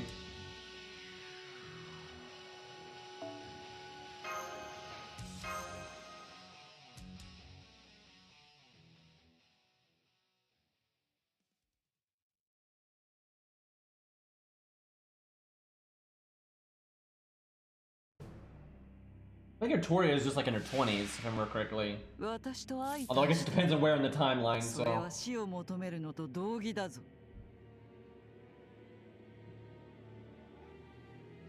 Yeah, Kay is a little bit older than Artoria. Masked Ghosts.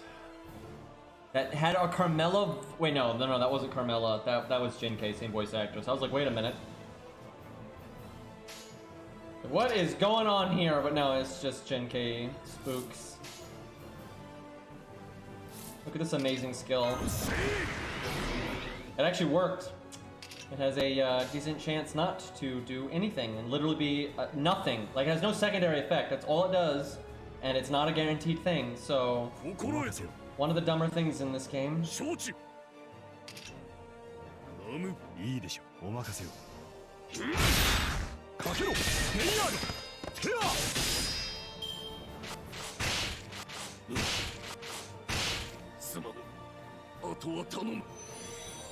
But yeah, you have to remember what they're summoned as is not their age that they died at. So, and different people, it's not like everyone is saying like, oh yeah, we're all summoned from X year. And like, no, their bodies are being summoned from different times, right? So like, now I swear, Time Moon themselves might forget that sometimes, but the servants are summoned at whatever their peak was. Some servants have more than one peak, and that's how they justify having different age ranges and stuff. Although honestly, sometimes they don't justify it, and it doesn't make any sense. Like, you should not be able to summon Fictional. It makes literally no sense. They should act like, oh yeah, once you take the Potion of Youth, it made a new Spirit Origin version in the Throne of Heroes and stuff. It's dumb. They do that. Yeah, generally, you know, I guess the exceptions prove the rule, but yeah, generally servants are summoned. They have all of their memories from life, but their body will be whatever their peak was. And one, you know, whatever year it was when Lancelot peaked is not necessarily the year Gawain peaked, right?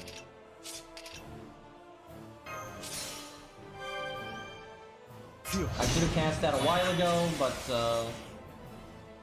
we'll make do.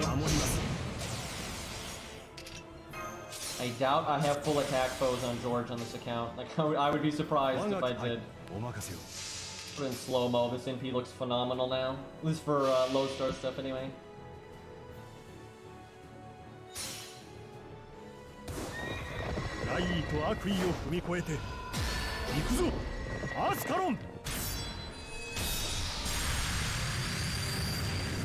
Pretty good, man.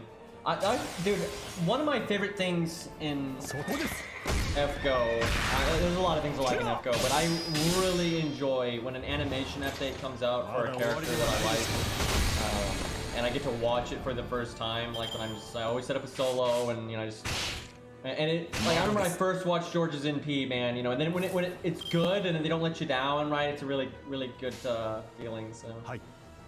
Funnily enough, though, there haven't. A lot of my favorite servants have not gotten animation updates, so it's not like I've actually had that happen a lot. And then like 2 had one, but it was so long ago, you know, it wasn't that great. You know, it was still pretty basic. You know, Billy hasn't got one, Sanson hasn't gotten one, Darius hasn't gotten one, Jekyll and Hyde hasn't gotten one. You know, the list goes on. But every once in a while, they do one that I really care about. Yeah, I do like Scath, actually. She's a pretty cool character. I don't like the fan take on her, but her actual canonical character is fine. But her animation update was not so good. It's not the worst they've ever done, but definitely not their best. It was very obvious that they were going out of their way to, like, you know, not reanimate her. It always stands out. Actually, it doesn't always stand out for, like, archers and stuff. They don't need to animate them much, and so it doesn't stand out if they go out of their way not to. And Arash solo one of these without... I could use Anniversary Blonde. Yeah, that'll work, I think.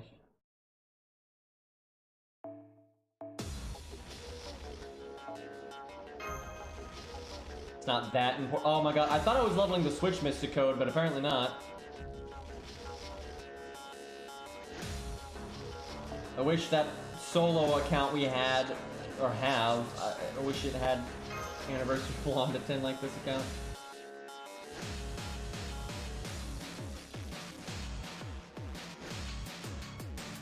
You know, I almost never use this song in videos, but I really should at least one more time. It's good. Yeah, I think I've used it in the videos twice in like ever in like, you know, 5 years or whatever. Although I haven't been making FGO videos as long as I've been playing the game, so I don't know how old my oldest video is. I don't know if I want to know. Getting old, man, getting old.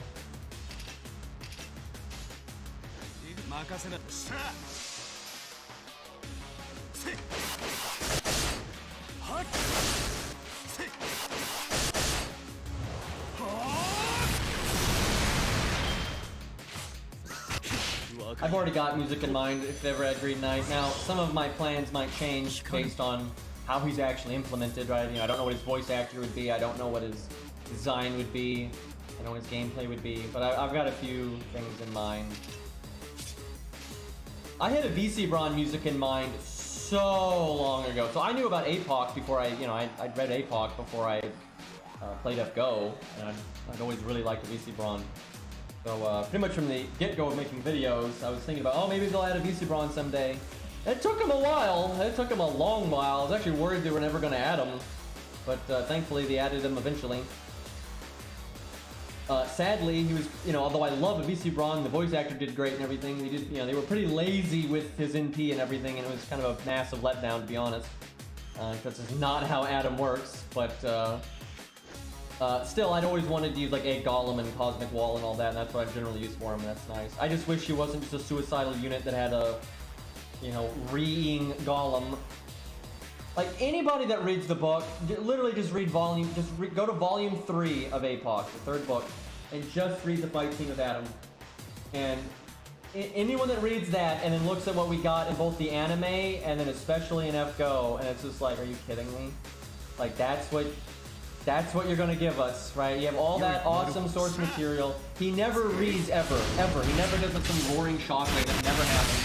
It does happen in the anime, but it never happens in the book. And in the anime, it's only for like 2 seconds, and it's like really small shockwave. It's not even really a shockwave. It doesn't like pick up dirt or anything. He just blocks a couple arrows by yelling at them. That's it. And that's what they based his whole NP on, because you know, they were like, oh hey, we could do that, and it wouldn't take a lot of effort. Oh, this is sad. These are all the enemies. There's no second wave. Disappointing.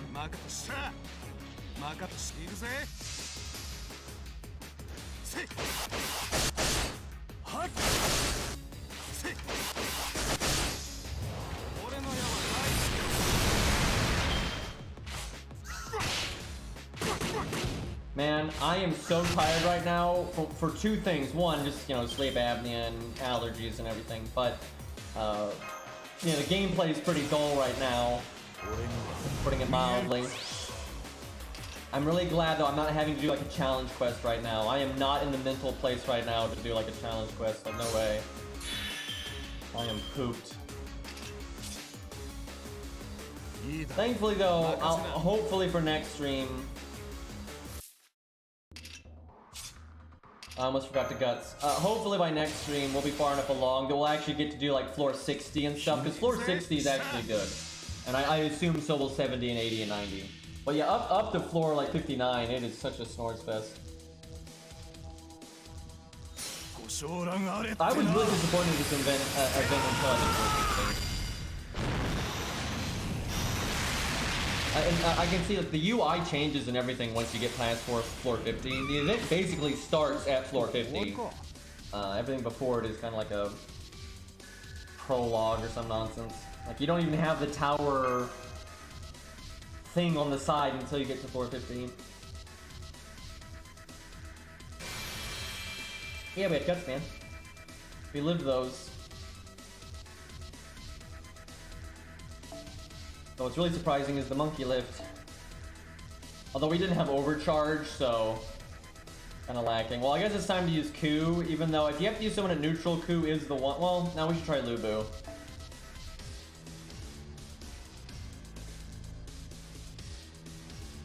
If he can get, this will be tough though. It's not, if they kill my taunt walls nice and smooth and they don't hit Lubu a bunch, it'll be fine.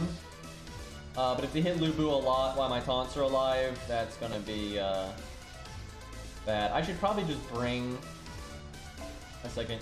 I'm not gonna just solo one of these with Qingong anyway, so.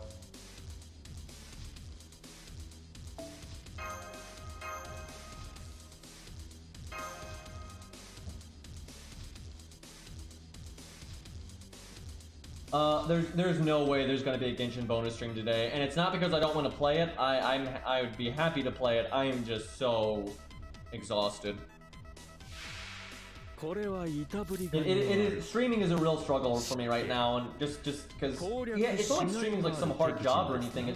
It's mentally taxing because you need to think about what you're going to say. You got to read chat. You got to play the game or whatever. And with just how pooped I am, it's just there's no way.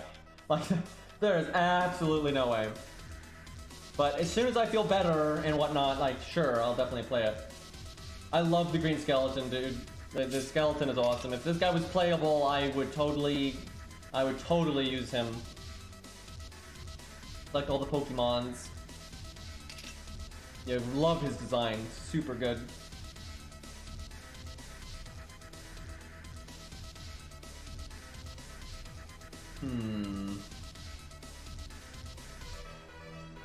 I hope do this right away.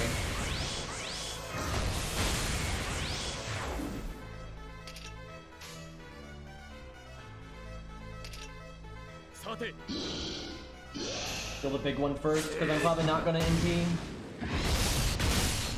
If I brought Leyline and then Hans, I definitely could have MP'd. That might have been smarter. Oh, he has team-wide buffs, damn.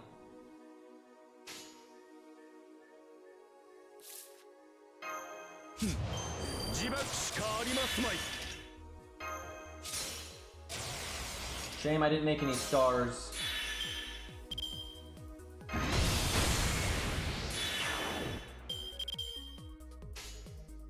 A few more stars would have made that a lot better. I don't think I leveled his star. Whoa. Lu Bu, please. I don't think I leveled his skill. Well, Lu Bu is just fine here.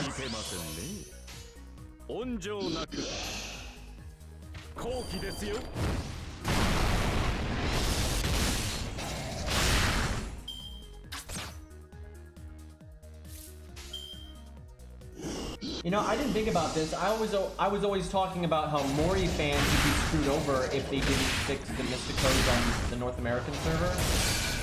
But I guess Lu Bu fans have been crying this whole time. Generally, it's easier for them to sync it up where that's like not a problem, but there definitely are times where you need to use the defense buff, then you might use the Mysticode, and they could have it fail. I guess a lot of them probably didn't realize. Oh my god, you know what sucks? There's probably NA players that still think that it's 50-50 on the Mysticode skill, and if it lands, like, oh, I got lucky, and they just don't realize that it was fixed because they didn't realize it was bugged to begin with. That's probably a thing for somebody out there.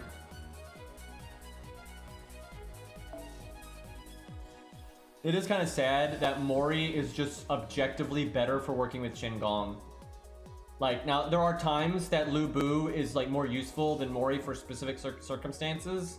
Mori overall is better, but occasionally Lu Bu is better. But if you're working with Qingong specifically, it's almost universally better to use Mori. You know, he's got his own crit skill, he's got big star absorb, and you know, the attack up. It's just, the crit up is... Mori having his own crit up skill is a big part of it. So, it kind of sucks. Lu Bu is still fine, he's still totally fine with him.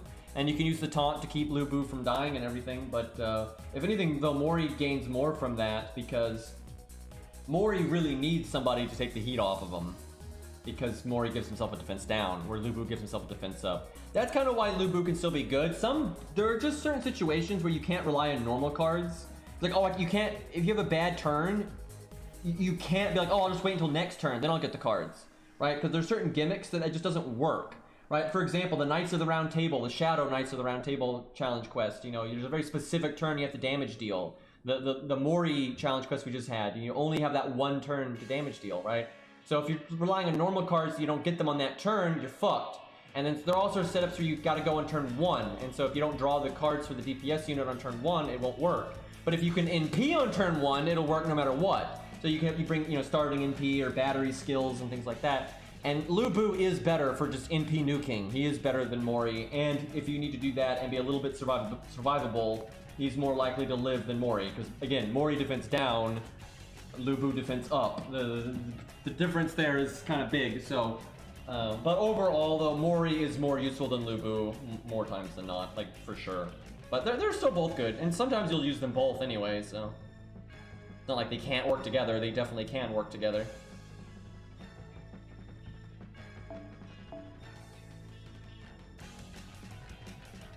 Oh boy, kind of scratching the bottom of the barrel for the... Starting to use like somewhat leveled units here. For our fodders.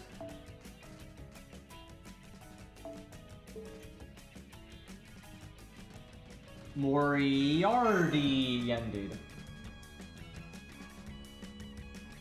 A lot of people think I'm talking about Moriarty when I say Mori, but his name is Mori, so...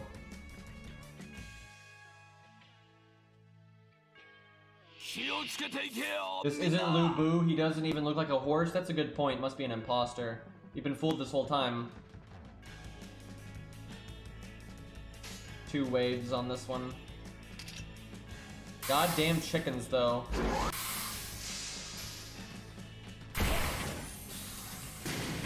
I so wish we could skip the first 50 floors of this event, though. They are really fucking boring. Like, they are not fun. But thankfully there is a light. There's something to work towards, right? If there was nothing to work towards, this would be pretty dull. But thankfully they do get better, so... I don't know how much better, because I've only done floor 60, and it was like, oh hey, it's a real boss.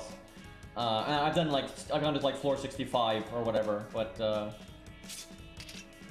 I haven't made it to another 10th floor, and you know, every 10 floors is when stuff actually matters. Do I attack up here just to use the invulnerability? I don't think so, because the attack up will go to complete waste.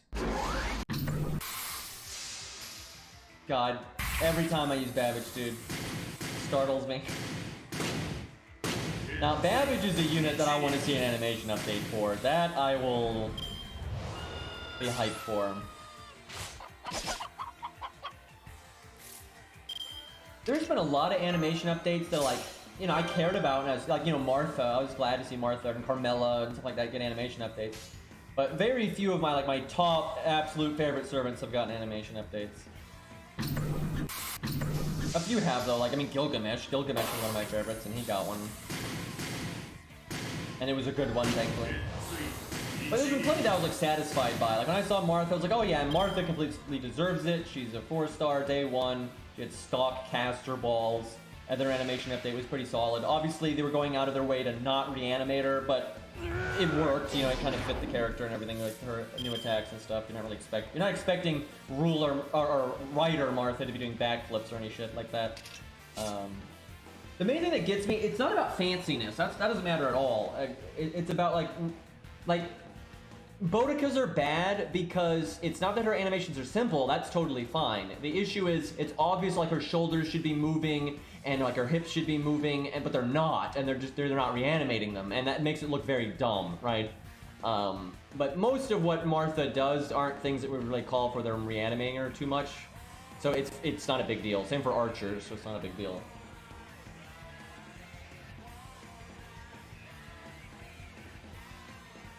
Yeah, it's easy to do a good Gil animation update because he doesn't need to move around a lot. You know, it's mostly Gate just doing cool things.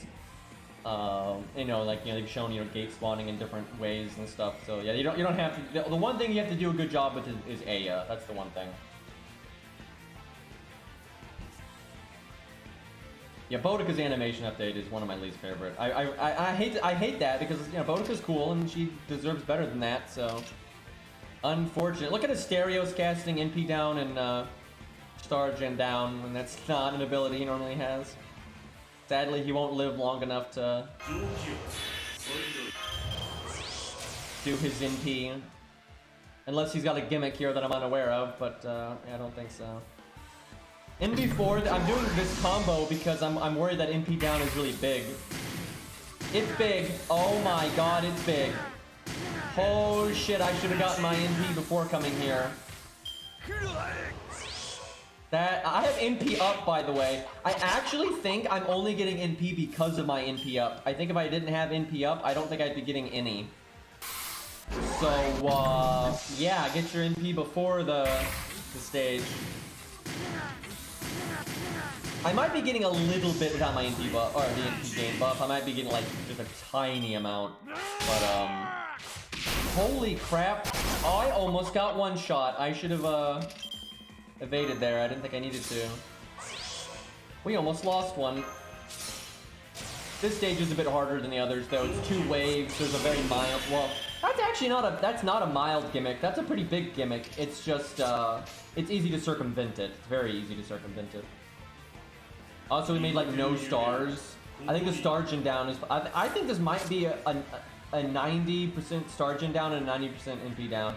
Maybe 100, but I'm guessing it's 90. But yeah, normally we'd have a lot of stars to work with, but we don't. Yeah, debuff clear is obviously another way to get around it, but we didn't bring debuff clear because we didn't know there were going to be debuff clear. If we had happened to have brought 2 though, we wouldn't even know them. We would have just autopiloted, removed them, and just moved on with our lives and never even known that it was that big of a debuff.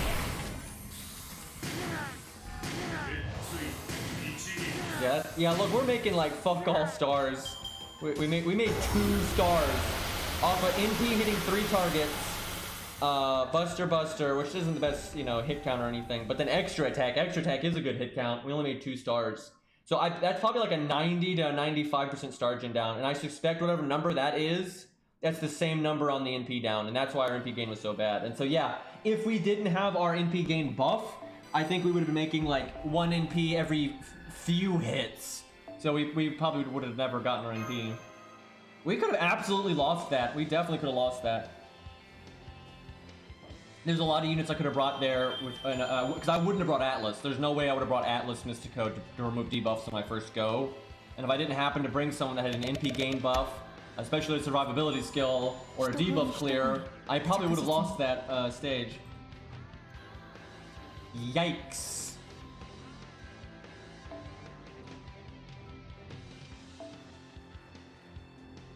What stages are coming up? God, do we even have... Oh. No, wait, no, they're not done yet. They're almost done, but they're not done yet. I guess that makes sense just because he's farther along anyway.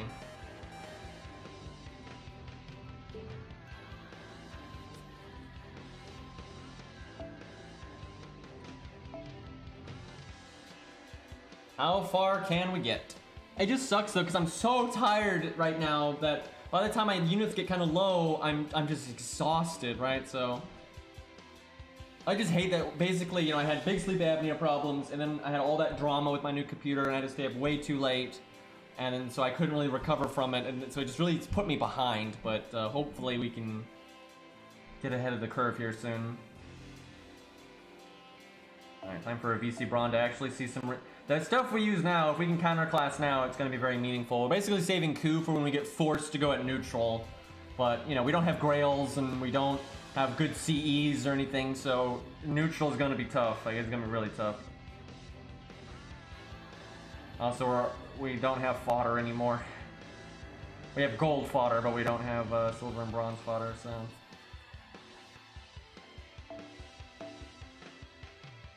I guess we'll start using the other units that we bring, although these ones are barely worth using, but I might as well to some extent. Whoops, what the hell did I just click?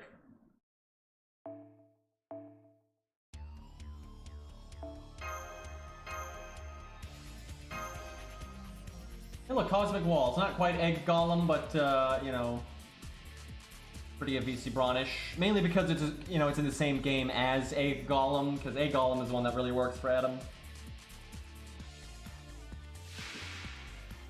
Yep. The maze event, having to click things just for nothing, for no reason, is dumb. Imagine before they patched it though, before the engine update, because when JP first got it, it took quite a bit longer to get through that stuff, especially on like unoptimized, because like on the Android it's not as optimized, so it was...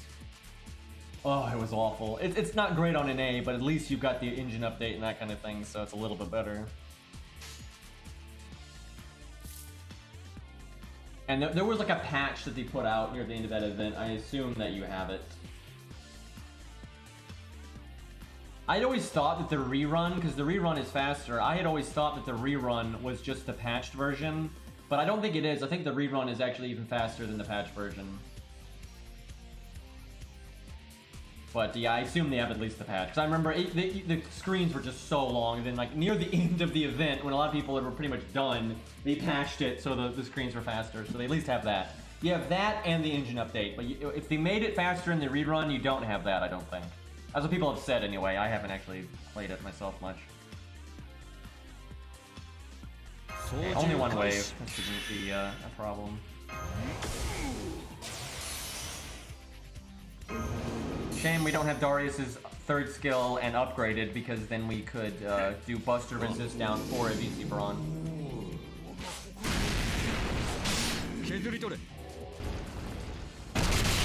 Oh yeah, that's what it was. They had to reload the map every time or some bullshit. I think that's what it was. Sounds right.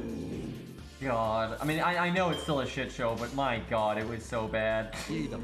Oh man. What really annoys me about that event is how did they think that was okay to release? How did they... you don't have to be Sherlock Holmes to realize how like shallow it is. It's not really any different than a normal event, and their flavor text makes it so much slower. I mean, not a little bit. Not a little bit. It makes it so... It's just click after click after click before you actually do anything. How I don't understand how they released that. I literally don't. And especially if you can find it. It's hard to find footage of the original event, but if you can find footage of the original event, man, especially on Android, it's better on Apple, but good God. It's beyond me that they released it. Like, because again, the gimmick is so fucking shallow. It doesn't actually matter. You know, it's still a totally linear event. And then it was so obviously boring. It was so much nothing. It was so much nothing. I just... Why? How could you... Like, that's just so tone deaf. Like, are you not playing your own game? How does everyone on the development team be like, oh yeah, this is fine, just release it? How are there no red flags here? Because even with the patched version and everything, it's still stupid as fuck.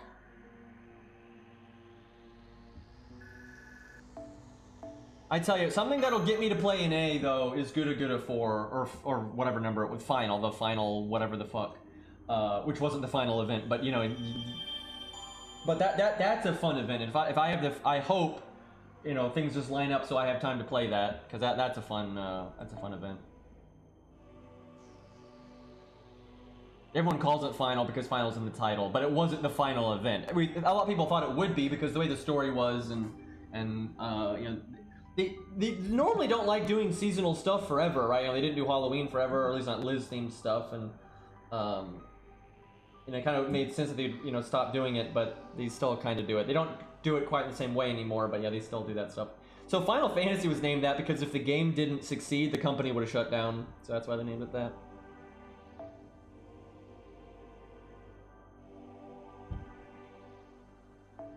Okay, I got new... I guess it's time to go neutral. And I can't really bring a Nothing Burger team. I have to bring actual units now.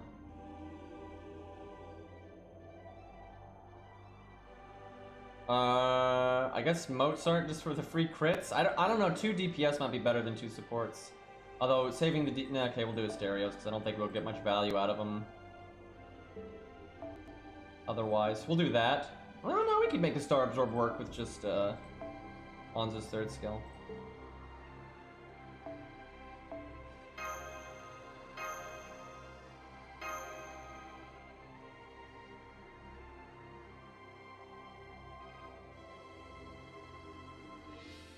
We'll probably see another Nobu. Although, do you think they'll do like a what do you think they're going to do about Redline? If they do a Redline collab or event or something, are they just going to do an animation update for Archer Nobu and have her stand in for Redline Nobu? Because, I mean, they're basically the same person, it's just different context. Or a costume. I don't think they'll do a costume. I think they would just do an animation update, and then they'll just have her outside of the event. She'll act like she always does, but in the event, she'll act like Redline Nobu. Lol, nope, feels bad. I just want Maxwell's demon, dude. He's so awesome and he's so unique, and he's been in FGO multiple times. So like, if you could just add him for realsies, that would be swell. Alright, just I don't think I need guts, so I'm gonna use it for the attack up.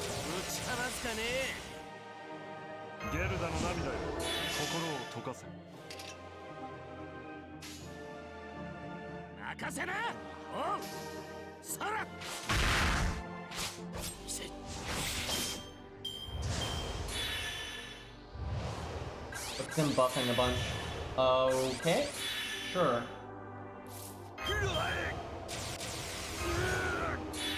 Sadly, I didn't level that skill more. Wish I had.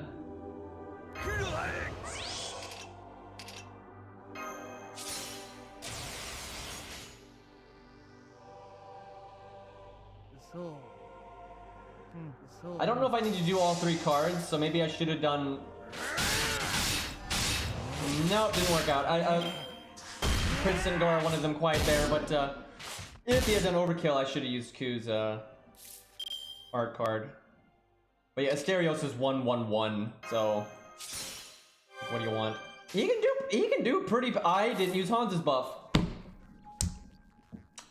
Fuck. But also Asterios' skills weren't leveled. If Asterios' skills were leveled, he would have killed there. And then definitely would have killed if his skills were leveled and I used Hans's buff. But the Hans's buff really wasn't necessary. If I had leveled the skills. You know, one way or the other, I had to do one or the other, but let's see.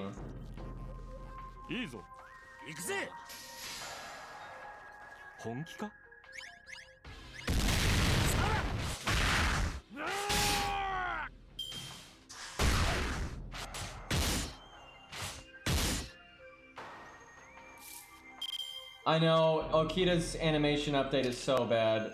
It was such a contrived, like, forced cut-in, right? Like, they didn't change her NP. They didn't smoothly work in the cut-in. There's nothing wrong with Okita having an anime, like, insert like that in her NP, but you needed to redo the NP to have it look right, which they didn't, and it looks fucking awful, dude. Such a shame, too. Like, what a waste. Yep, Hans just doesn't have his first skill, apparently. Time to use his NP, though. Okay, we'll use it here because we'll probably crit. And it might matter a little bit here. About 70% won't matter on the 15. I know, that's the thing. Her cut-in doesn't match the pose. Like, you know, her arm is all drawn back, like, ready to strike. Like where it's resting, and for the character model, but then in the picture, it's like resting like forwards, and it's very noticeable, honestly. So it just looks very unnatural, it's very unfluid, and it just kind of hangs there for like way too long, and she's just sitting there, not menacingly.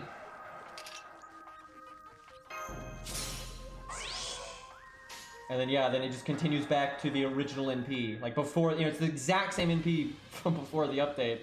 Like, oh my god. The thing is that was another animation update for her. That was her second animation update. She had her first animation update that just touched up her sprite a little bit and then made her attacks look a little bit better. But it wasn't like a full animation update. And then they gave her like a half animation update again. It's like, brah. I honestly don't think they're gonna do it again anytime soon, because I think they're like, oh yeah, now it's fine. Like, yeah, we've touched it up enough. Now they've polished the turd twice. Instead of like making it not a turd and removing the turd and putting in, you know, a new sprite, they just keep polishing the like shitty one that they started with. It's like, come on, dude. Total shame, man. But she's a popular character. Like, she's a 5-star. She's popular. She's like the main fucking character in Redline. So it's like, what the fuck?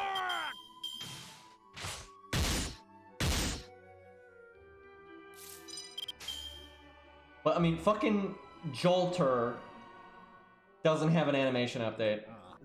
Like, and she's one of the. She's so goddamn popular.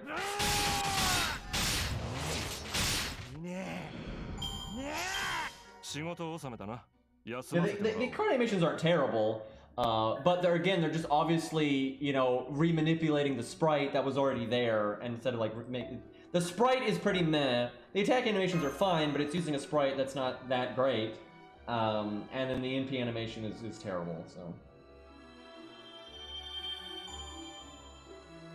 I think they're just sleeping on Jolter because they're not going to give her an update until she's going to be important again, and they've probably already decided in this main story or this major event she's going to get the focus again, because she hasn't had any like actual characterization in years, man. I mean, she's had a lot of characterization, but that's a long time ago. So they'll probably put a big focus on her again at some point, be it a joke event or serious event or main story, and then they'll probably give her an animation update and a rate up. Like a proper rate up instead of like a half Z or whatever. Yeah, they might mess it up because even though she's popular, most people that want her already have, you know, rolled on her. So they're not going to make as much. There's a reason their animation updates are not as good as their new 5 stars, generally speaking. There's exceptions, of course, but generally they're not. And it's because they don't make as much money, obviously. But that's no way to support your game in the long haul. That's just a terrible attitude to have.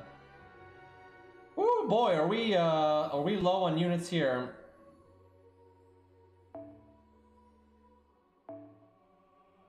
I want to bring these golds. It'd be so advantageous to just bring these golds as filler, but we've gone this long without doing it, so we'll just stick with what we got here.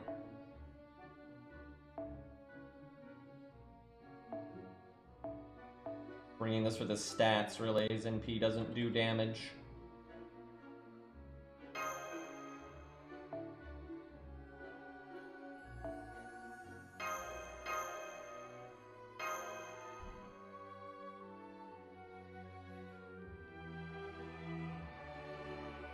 This Caligula's in good shape. Why is uptime not working? I need to check my bot. Some of the commands are working, but some don't seem to be. Let me look here. Huh, why is that? That's weird. Why is Sanson working, but uptime's not? It's the same bot. I wonder if, maybe sometimes they just have issues, right? Like on their end, so that might be why. The uptime, though, is 2 hours and 53 minutes. One second, I'm out of water again. Yeah, I just had to say something and then Moobot woke up. I was like, oh shit, I'm slacking.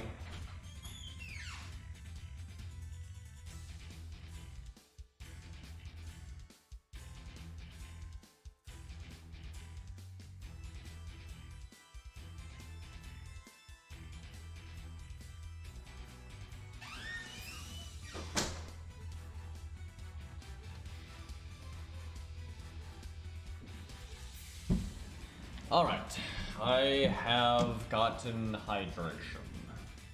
I'm so low energy right now that you can probably tell. These last few days have not been my best streams. I'll just say they're not. I'm not proud of them. I'll put it that way. But we're getting through it. I'm enjoying hanging out with you all, though. It's not like I'm not miserable by any means, but what are we going to do here? I guess we'll try to get 100 faces NP, just the crits here. Do I do the art up?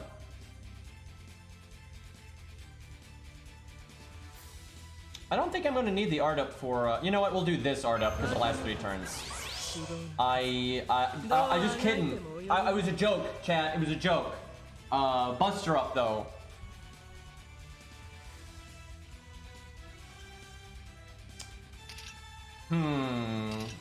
Yeah, I'm gonna do the art up though. I think we'll need it on the NP game more than the NP. These things don't have a lot of health, so.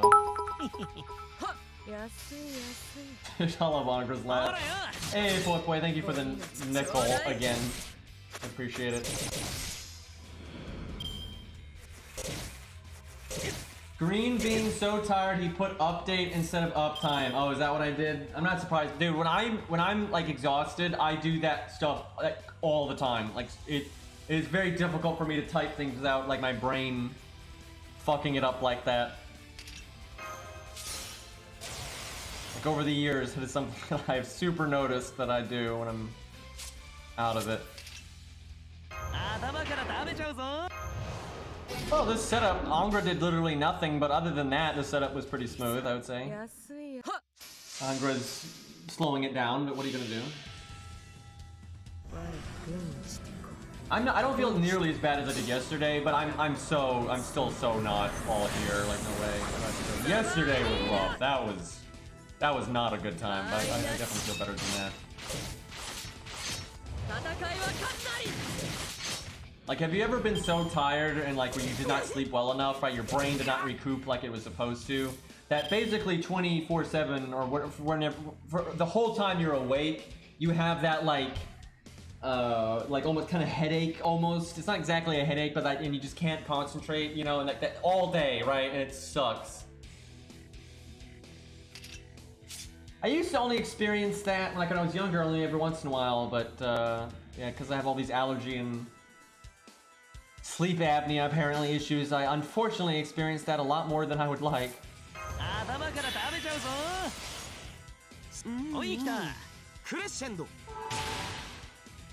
Once I get vaccinated, man, I'm gonna be trying to see a specialist as best I can. I gotta get some insurance stuff sorted out and all that too. So it sucks, dude. Fucking healthcare in America, it's great. Anyway. At some point though, hopefully I'm gonna get this sorted. Yeah, not everything can be fixed, but I'll try to get it as sorted as it can be. I'm not a doctor, so I couldn't tell you how much help I can be given, but hopefully I can get it sorted out a decent amount.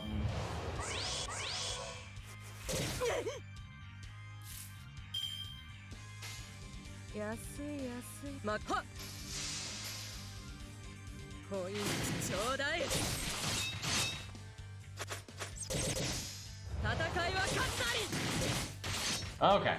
Poor Mozart didn't make it out alive, but you know, he's just resting.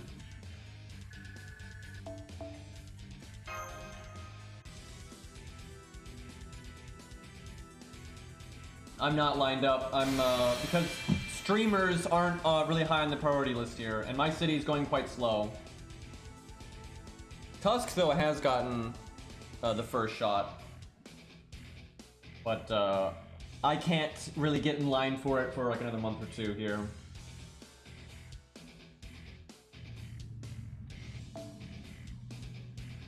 So this next boss fight, you do not have to use a forced story support setup, but it's not an actual boss fight though. It's still trash mobs, but it's the last, as far as I'm aware, it's the last trash mob one. I don't know if we're gonna have a unit left though that can beat it. Shit.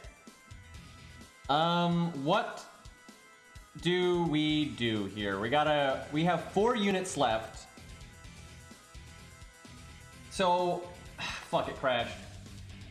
It normally doesn't crash though. I'm surprised, it just, I don't know, it's not been running well. Yeah, I use emulator for my old account, this old account anyway, for my other one, it's still on my phone, but it's not running very well, and I don't know why. Anyway, so I've got 5 units left, so I'm not sure I can even start the next stage unless a unit comes off cooldown, which a few are about to come off cooldown though. But because you have to bring 3, and then I have gold units I could use, but that's cheating. So I have 3 and 2, so something has to come off cooldown here, and I got to think about which ones are going to be which here. Yeah, I don't use BlueStacks much, and I will never use it for my main or for my videos because, you know, I don't want to risk losing my account or anything. But for my old accounts, it's like the only option I really have. But I mean, it's okay, but I definitely prefer Samsung DeX, I would say. Even though DeX has its own problems, but streaming my phone, I would say, is easier than this thing, at least right now. And like, you know, the sound effects don't always work, although that's true for phones too. There's a lot of phone models that have that problem too. It's not really unique, but oh, did Billy just come back? I'm not sure Billy was, I don't think Billy was there a minute ago. I think a few were getting ready to come back, like the one, I think Caesar's about to come back. Let's see. Mash Antonio could probably handle the next stage, but if I use like Mori here, I think I need Mash.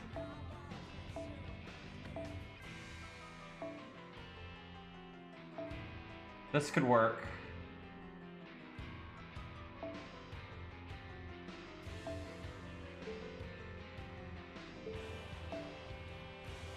Oh wait, match is a 4-star. Fuck!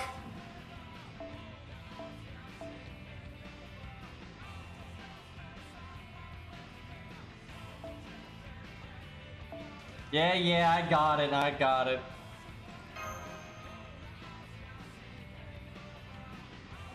Okay, this will be sloppy as fuck, but it can probably get the job done.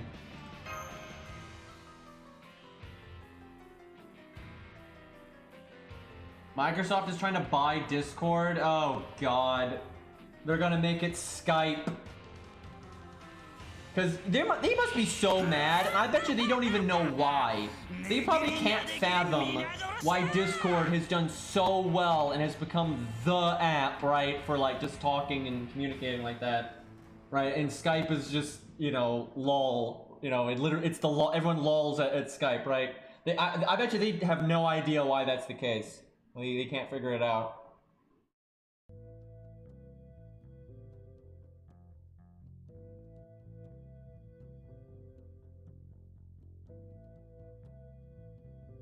Yeah, they are kind of pipes and oranges, but they don't understand that. They don't fucking understand that. It's not like they know the difference. They want to be in that space, definitely. Because you get because then they'll put ads on it or whatever, you know, because that's such a large user base. It's such a large user base. You know, that's why they'd be willing to spend that much money to do that kind of thing. I'm sure a lot of companies would. You know, I probably didn't need to do that. I probably could have just, like, gotten his NP the normal way, then used his second skill. None of these are really worth NPing. So, that was kind of meh. I'm throwing this out now because this doesn't matter. Maybe it'll come off cooldown. Although, if it was leveled, what I just did would make a lot of sense. But it's not leveled, so the cooldown is super long, so I don't know about that.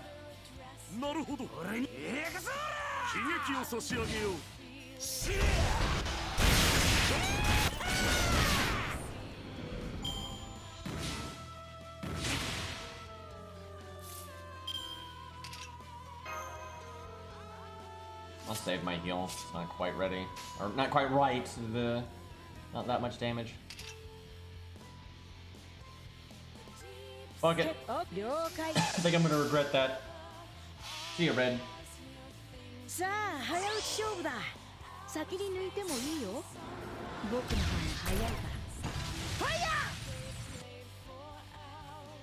I don't want Discord to be bought by anybody just because there's such a likelihood that there'll be a marketing spin on it. I'd rather just stay as is because it's good enough as is.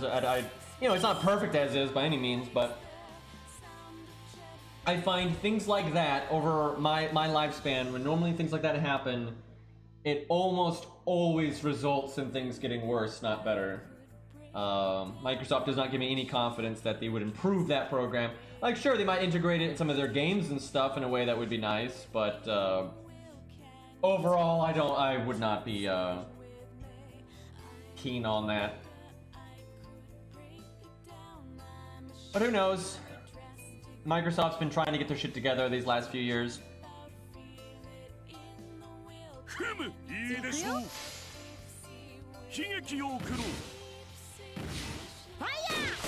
Amazon buying Twitch honestly hasn't changed much. I mean, it has made some things definitely worse though. I don't think they've improved much, to be honest. Like, Twitch Prime is nice, certainly. But like a lot of their policies I think are worse now. Like like a lot of their, like, the way they like censor things. I mean, God, some of the things they censor now and stuff is just ridiculous, right? They're definitely a lot more corporate now than they used to be, and overly, you know, safety kind of thing. But I guess their infrastructure is better now and that kind of thing. But it's not that bad. I mean, but it certainly could get worse. I guess we'll see. Some guy, thank you for the. Some guy in a seat. Thank you for the Twitch Prime. I like how I said Twitch Prime there, and that I guess that's the meme, isn't it? Kind of walked into that one. Hell, I mean, that happens to me all the time. I'll be watching somebody, and I'm like, oh yeah, I haven't used my Twitch Prime this month. I'm like, you know, it's like I do it all the time, dude. Like, it's just so hard for me to remember. I'm terrible about that. But I appreciate the support, man. I will not complain. Not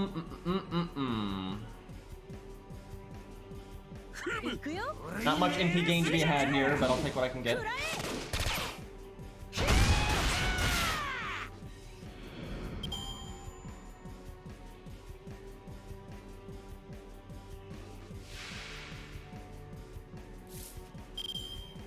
$99K. I probably should have used that turn 1 on Mori. I just thought he might die, which he still might. Hell, maybe I should use it on Billy then. But if Mori could NP or get a good crit turn at some point here, that would be swell. Giving it to Billy would have made sense. I would have given him the Sergeant up, and he's doing double quick, and then I maybe could do Mori's Star Absorb into a crit. Which, honestly, even at level 70, he could take out a 99K guy if he had a good setup. Well, I wish I'd made a few more stars, or I brought Anniversary Blonde. If I just brought Anniversary Blonde, I could just crit and kill here.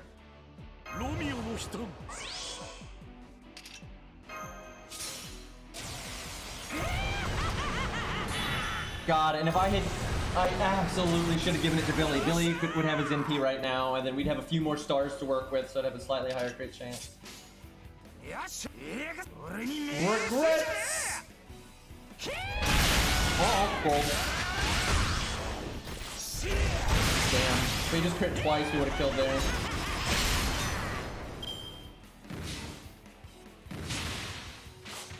Hey look, all that defense down killed us. Maybe Billy can crit now.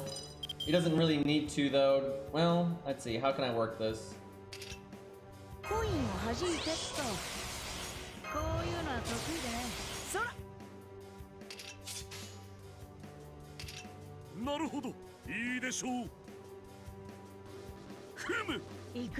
Alright, then we'll... You know, I don't know, maybe I should just NP there, because I could have done those second skill. We're like almost killing everything but not killing anything, and that's not the most useful thing we could be doing right now. And I don't have Shakespeare's upgraded NP, I don't think, so... I do not have Shakespeare's upgraded NP, he's not max level, he's not max foe, he does not have his buster up.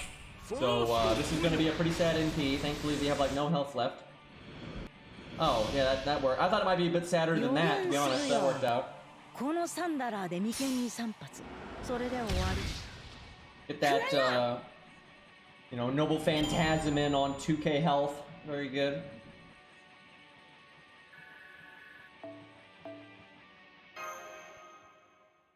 Alright, we really are at the nitty-gritty here. I'd imagine Caesar is off cooldown, though. Thank God, though, next stream for this account, we should finally get to the good stuff.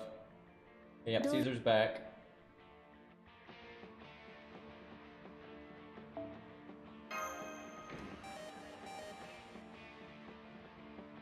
And then Clown Boy is very close to being back, and so is David.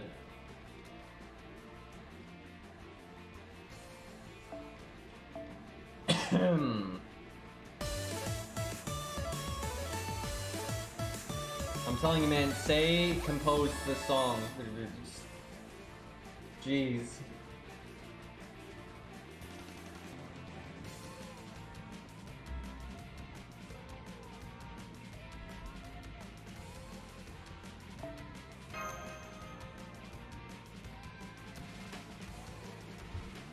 Same energy. Alright. Oh yeah, we get support. We gotta summon something within the criteria though. That's actually sad though because... look at them letting you use supports in fucking Setsuban style event, dude. What the fuck, man? Well, Babbage can solo this, so I could just summon a Babbage, but we'll summon something like for fun. Here, we'll summon Ushi. That's really good for this kind of thing. We'll do 3-star CE. I just logged in though.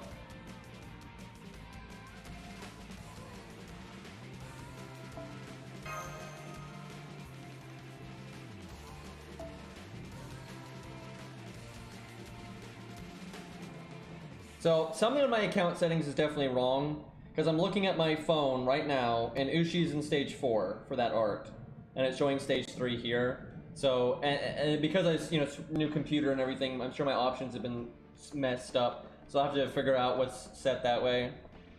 I was gonna do that before this stream, but I just forgot. So hopefully I remember now. I can probably solo this, to be honest, even though there's assassins here. The assassins are so weak, she could probably handle it. Unless you get unlucky, then you might be fucked. Oh, no, that's not a 3-star.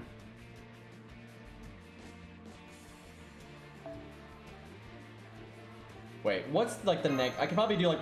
I could actually keep going for a little bit, but I'm gonna have to wrap up soon, just I'm so pooped. But because some units are coming off cooldown, we can keep going a little bit. But I need to see what the next classes are. Oh my god, I have to watch the story stuff again. Oh, you can't see the preview, and it's because you're not in the, like, it starts after this. Normally you can preview ahead, but once you beat this part, you, the side thing here is gone, and then you get the tower thingy. I don't think there is a best assassin. The best assassin depends on what context you're in, but Kama is definitely one of the best. I literally talked about that in like extreme depth the other day, so I'm not going to go into it again. But she's not the only really, really good assassin. She is really good, but there's several incredibly good assassins out there.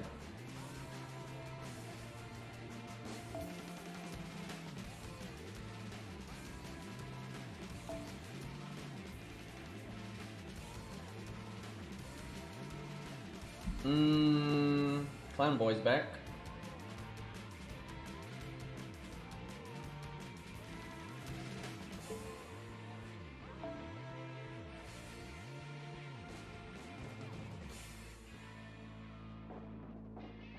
Using Robin because David's about to come back, so if I actually needed an archer, it'd be fine.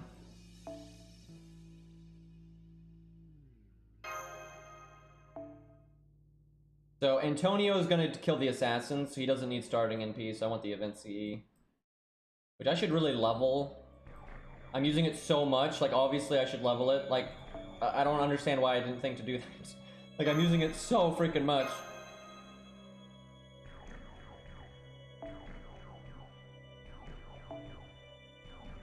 Yeah, default.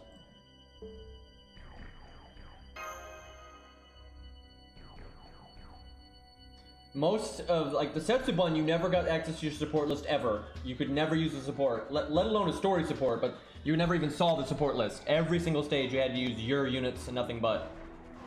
I don't remember what CEO, I can't remember how CEO worked. I think CEO let you use story supports for the boss waves, because people cried so much from Setsubun. I mean, dude, so many people cried from Setsubun, even though it really wasn't that hard. So CEO is Amazon's, event. It is quite a bit easier because of that. They just made the event easier in general, and you do, if I remember correctly, you do get access to your friends' support list for the boss waves. And that seems to be the same case for this one. So they're probably never going to do it like Setsubun again. Like, ever. It's gone. Reduced to ashes. Oh boy, that's a lot of health though on the first wave. I'm gonna do this just for the attack down. It's a bit of a yikes. Wish I had George right now.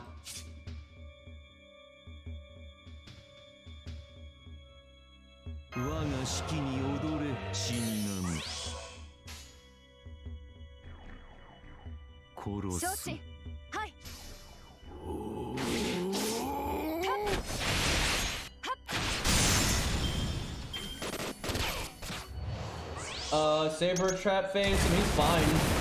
If you like him, he's not the best Saber in the game, but he's totally good. Like, has no problem murdering bosses and getting his NP and that kind of thing, so he's totally fine. So if you like him, go for it. But if you're not really a fan, and you've already got some good Sabers, and you're like, I don't really care for him, then yeah, you use it if you need the rare prisms, but you might not even need the rare prisms, so.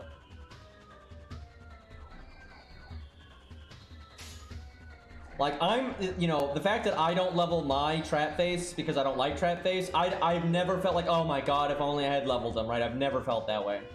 So, it's not that big of a deal, but, you know, I don't use high star stuff that often anyway, so.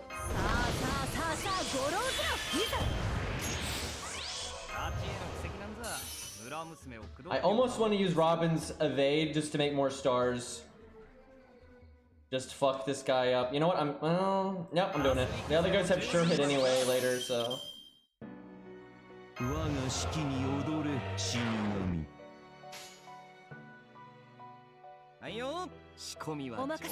Fuck him up!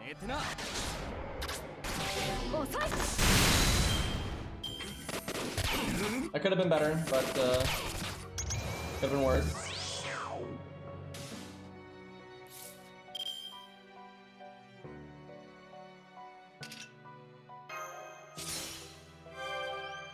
So there's only one assassin in this whole stage, so not that big of a deal. Come on, 40% crit. Got that quick up attack up and crit up. Didn't even need it, but it would have been cool. Would have made more stars. Would have got my NP. Got it anyway. I'm actually going to NP one of these because I'm about to eat it otherwise.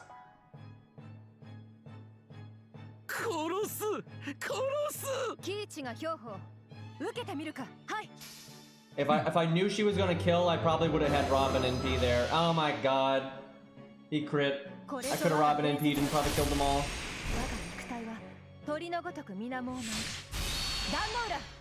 Caesar's great. Caesar's really good. If you're a big Caesar fan and you're like, oh, I really like Caesar, just grail him.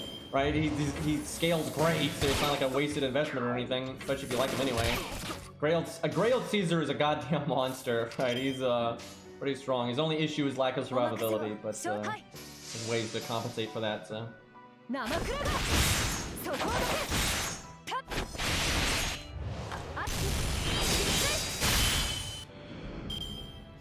But if an account is lacking Saber oomph, and you get Saber trap face, he can definitely supply the oomph, right? Like, he can kill things, gets a totally good boss killer. But, there's plenty of other ways to, you know, make sure your Saber slot is, you know, well set up. Yeah, that 50k assassin there, that's the only one. I'm gonna give him the attack up, actually. Just, it's fine.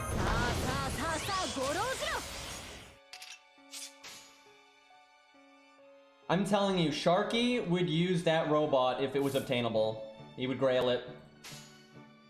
I bet. I don't know if he'd grail it right away, but I'm pretty sure Sharky would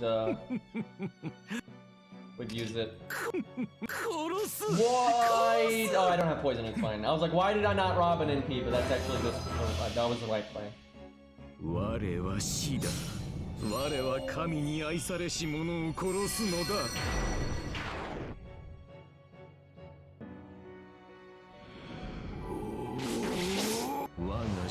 Kill it, kill it, kill it, kill it! There we go.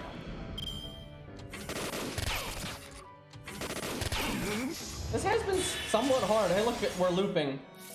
He can do that with just Hohenheim, a max Hohenheim with, you know, max skills. Pretty easy to loop with Antonio. It's like the thing that is good about him for budget.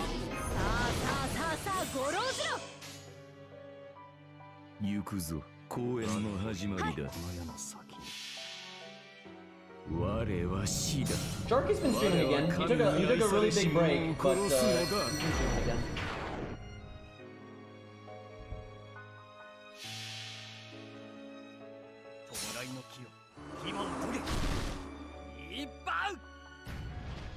I think he has. Might have been a little bit, but alright, that was scuffed. That was very scuffed. Hey, thank you for the raid, man. I appreciate it. Although I'm probably not going to be streaming too much longer because I am exhausted. Even though I'd really like to, because we're kind of just now getting to the nitty-gritty. And I got all, you know, my main account, for God's sakes. Yeah, thanks for the raid. I appreciate it.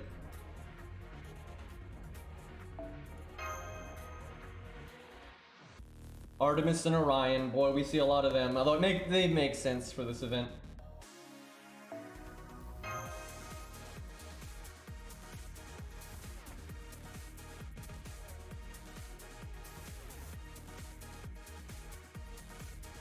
I know, right, Fury? Imagine, what about Dark Souls 1, man? I remember playing Dark Souls 1 when it first came out. Like, shit. Also, Jerker there, I guess that makes sense too. She's a giant weeb.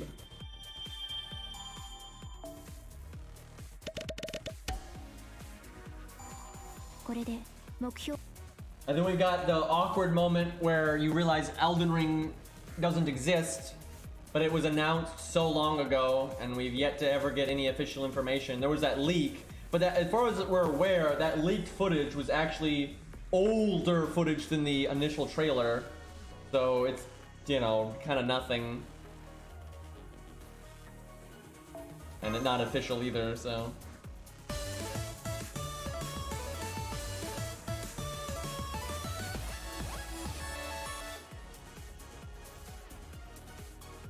Yeah, the event actually starts now. Like, I'm not kidding. Like, this is where the event actually starts. They stop holding your hand so much. It's a lot more fun at this point.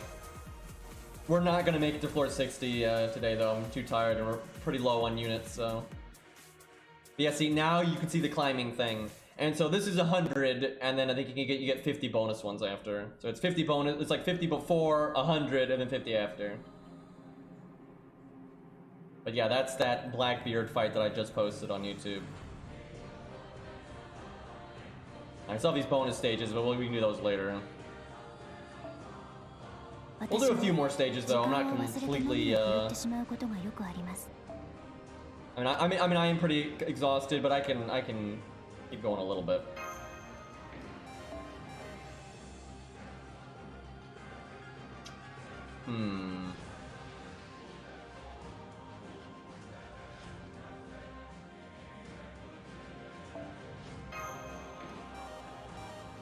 They're a lot more generous with these.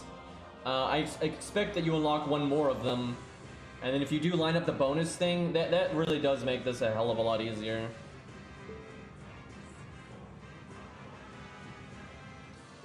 I just wish they would change tower events. I think they're great. I just wish instead of 200 floors, I wish it was 100 floors, and those 100 floors were much harder. I think that would just make them so much better. They'd be more palatable. And then it'd be more meaningful. Like when you put units on cooldown and stuff, it'd be a more, you know, impactful thing. If you were fighting harder stuff more often, you'd be caring about it a lot more. And when you're in there in the trenches, you're trying to squeeze by with the bare minimum of value, right? And that makes you have to work when you're using teams that are kind of scuffed like that. And you like that. I think that would just be a blast, man. If they would make it harder, it'd be great.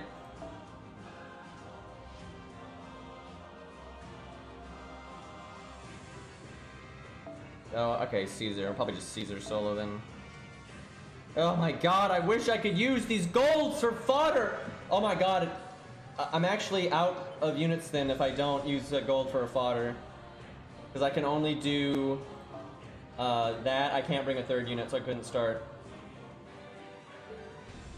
So I could not do another stage then for...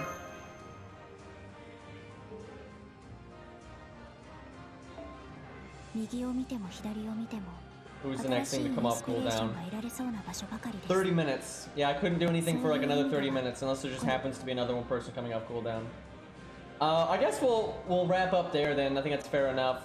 If I wasn't so tired, I would just play my main account now because I got, you know, a million servants on there and I can go forever. But I should probably stop because I am so pooped. I've shared this with chat before, but I want a tower event where there is no unit cooldown, but if the unit dies, it's gone, and you can reset. Yeah, that'd be pretty interesting. Floor gimmicks, yeah, floor gimmicks could be fun.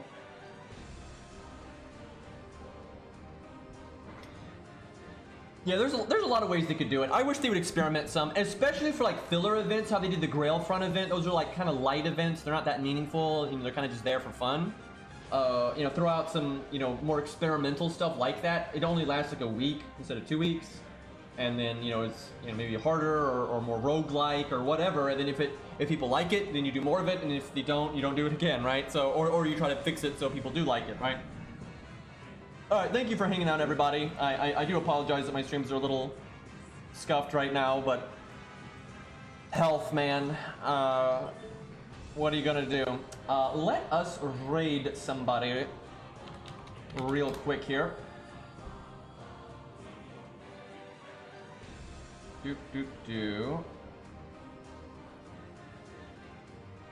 We will raid the Phantom guy, who I would imagine is doing the maze event. So you all can go suffer in the wonderful click, click, click spam.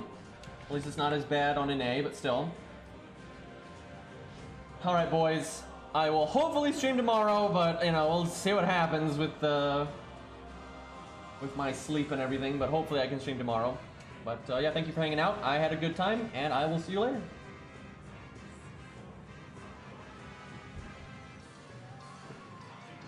My throat is shot.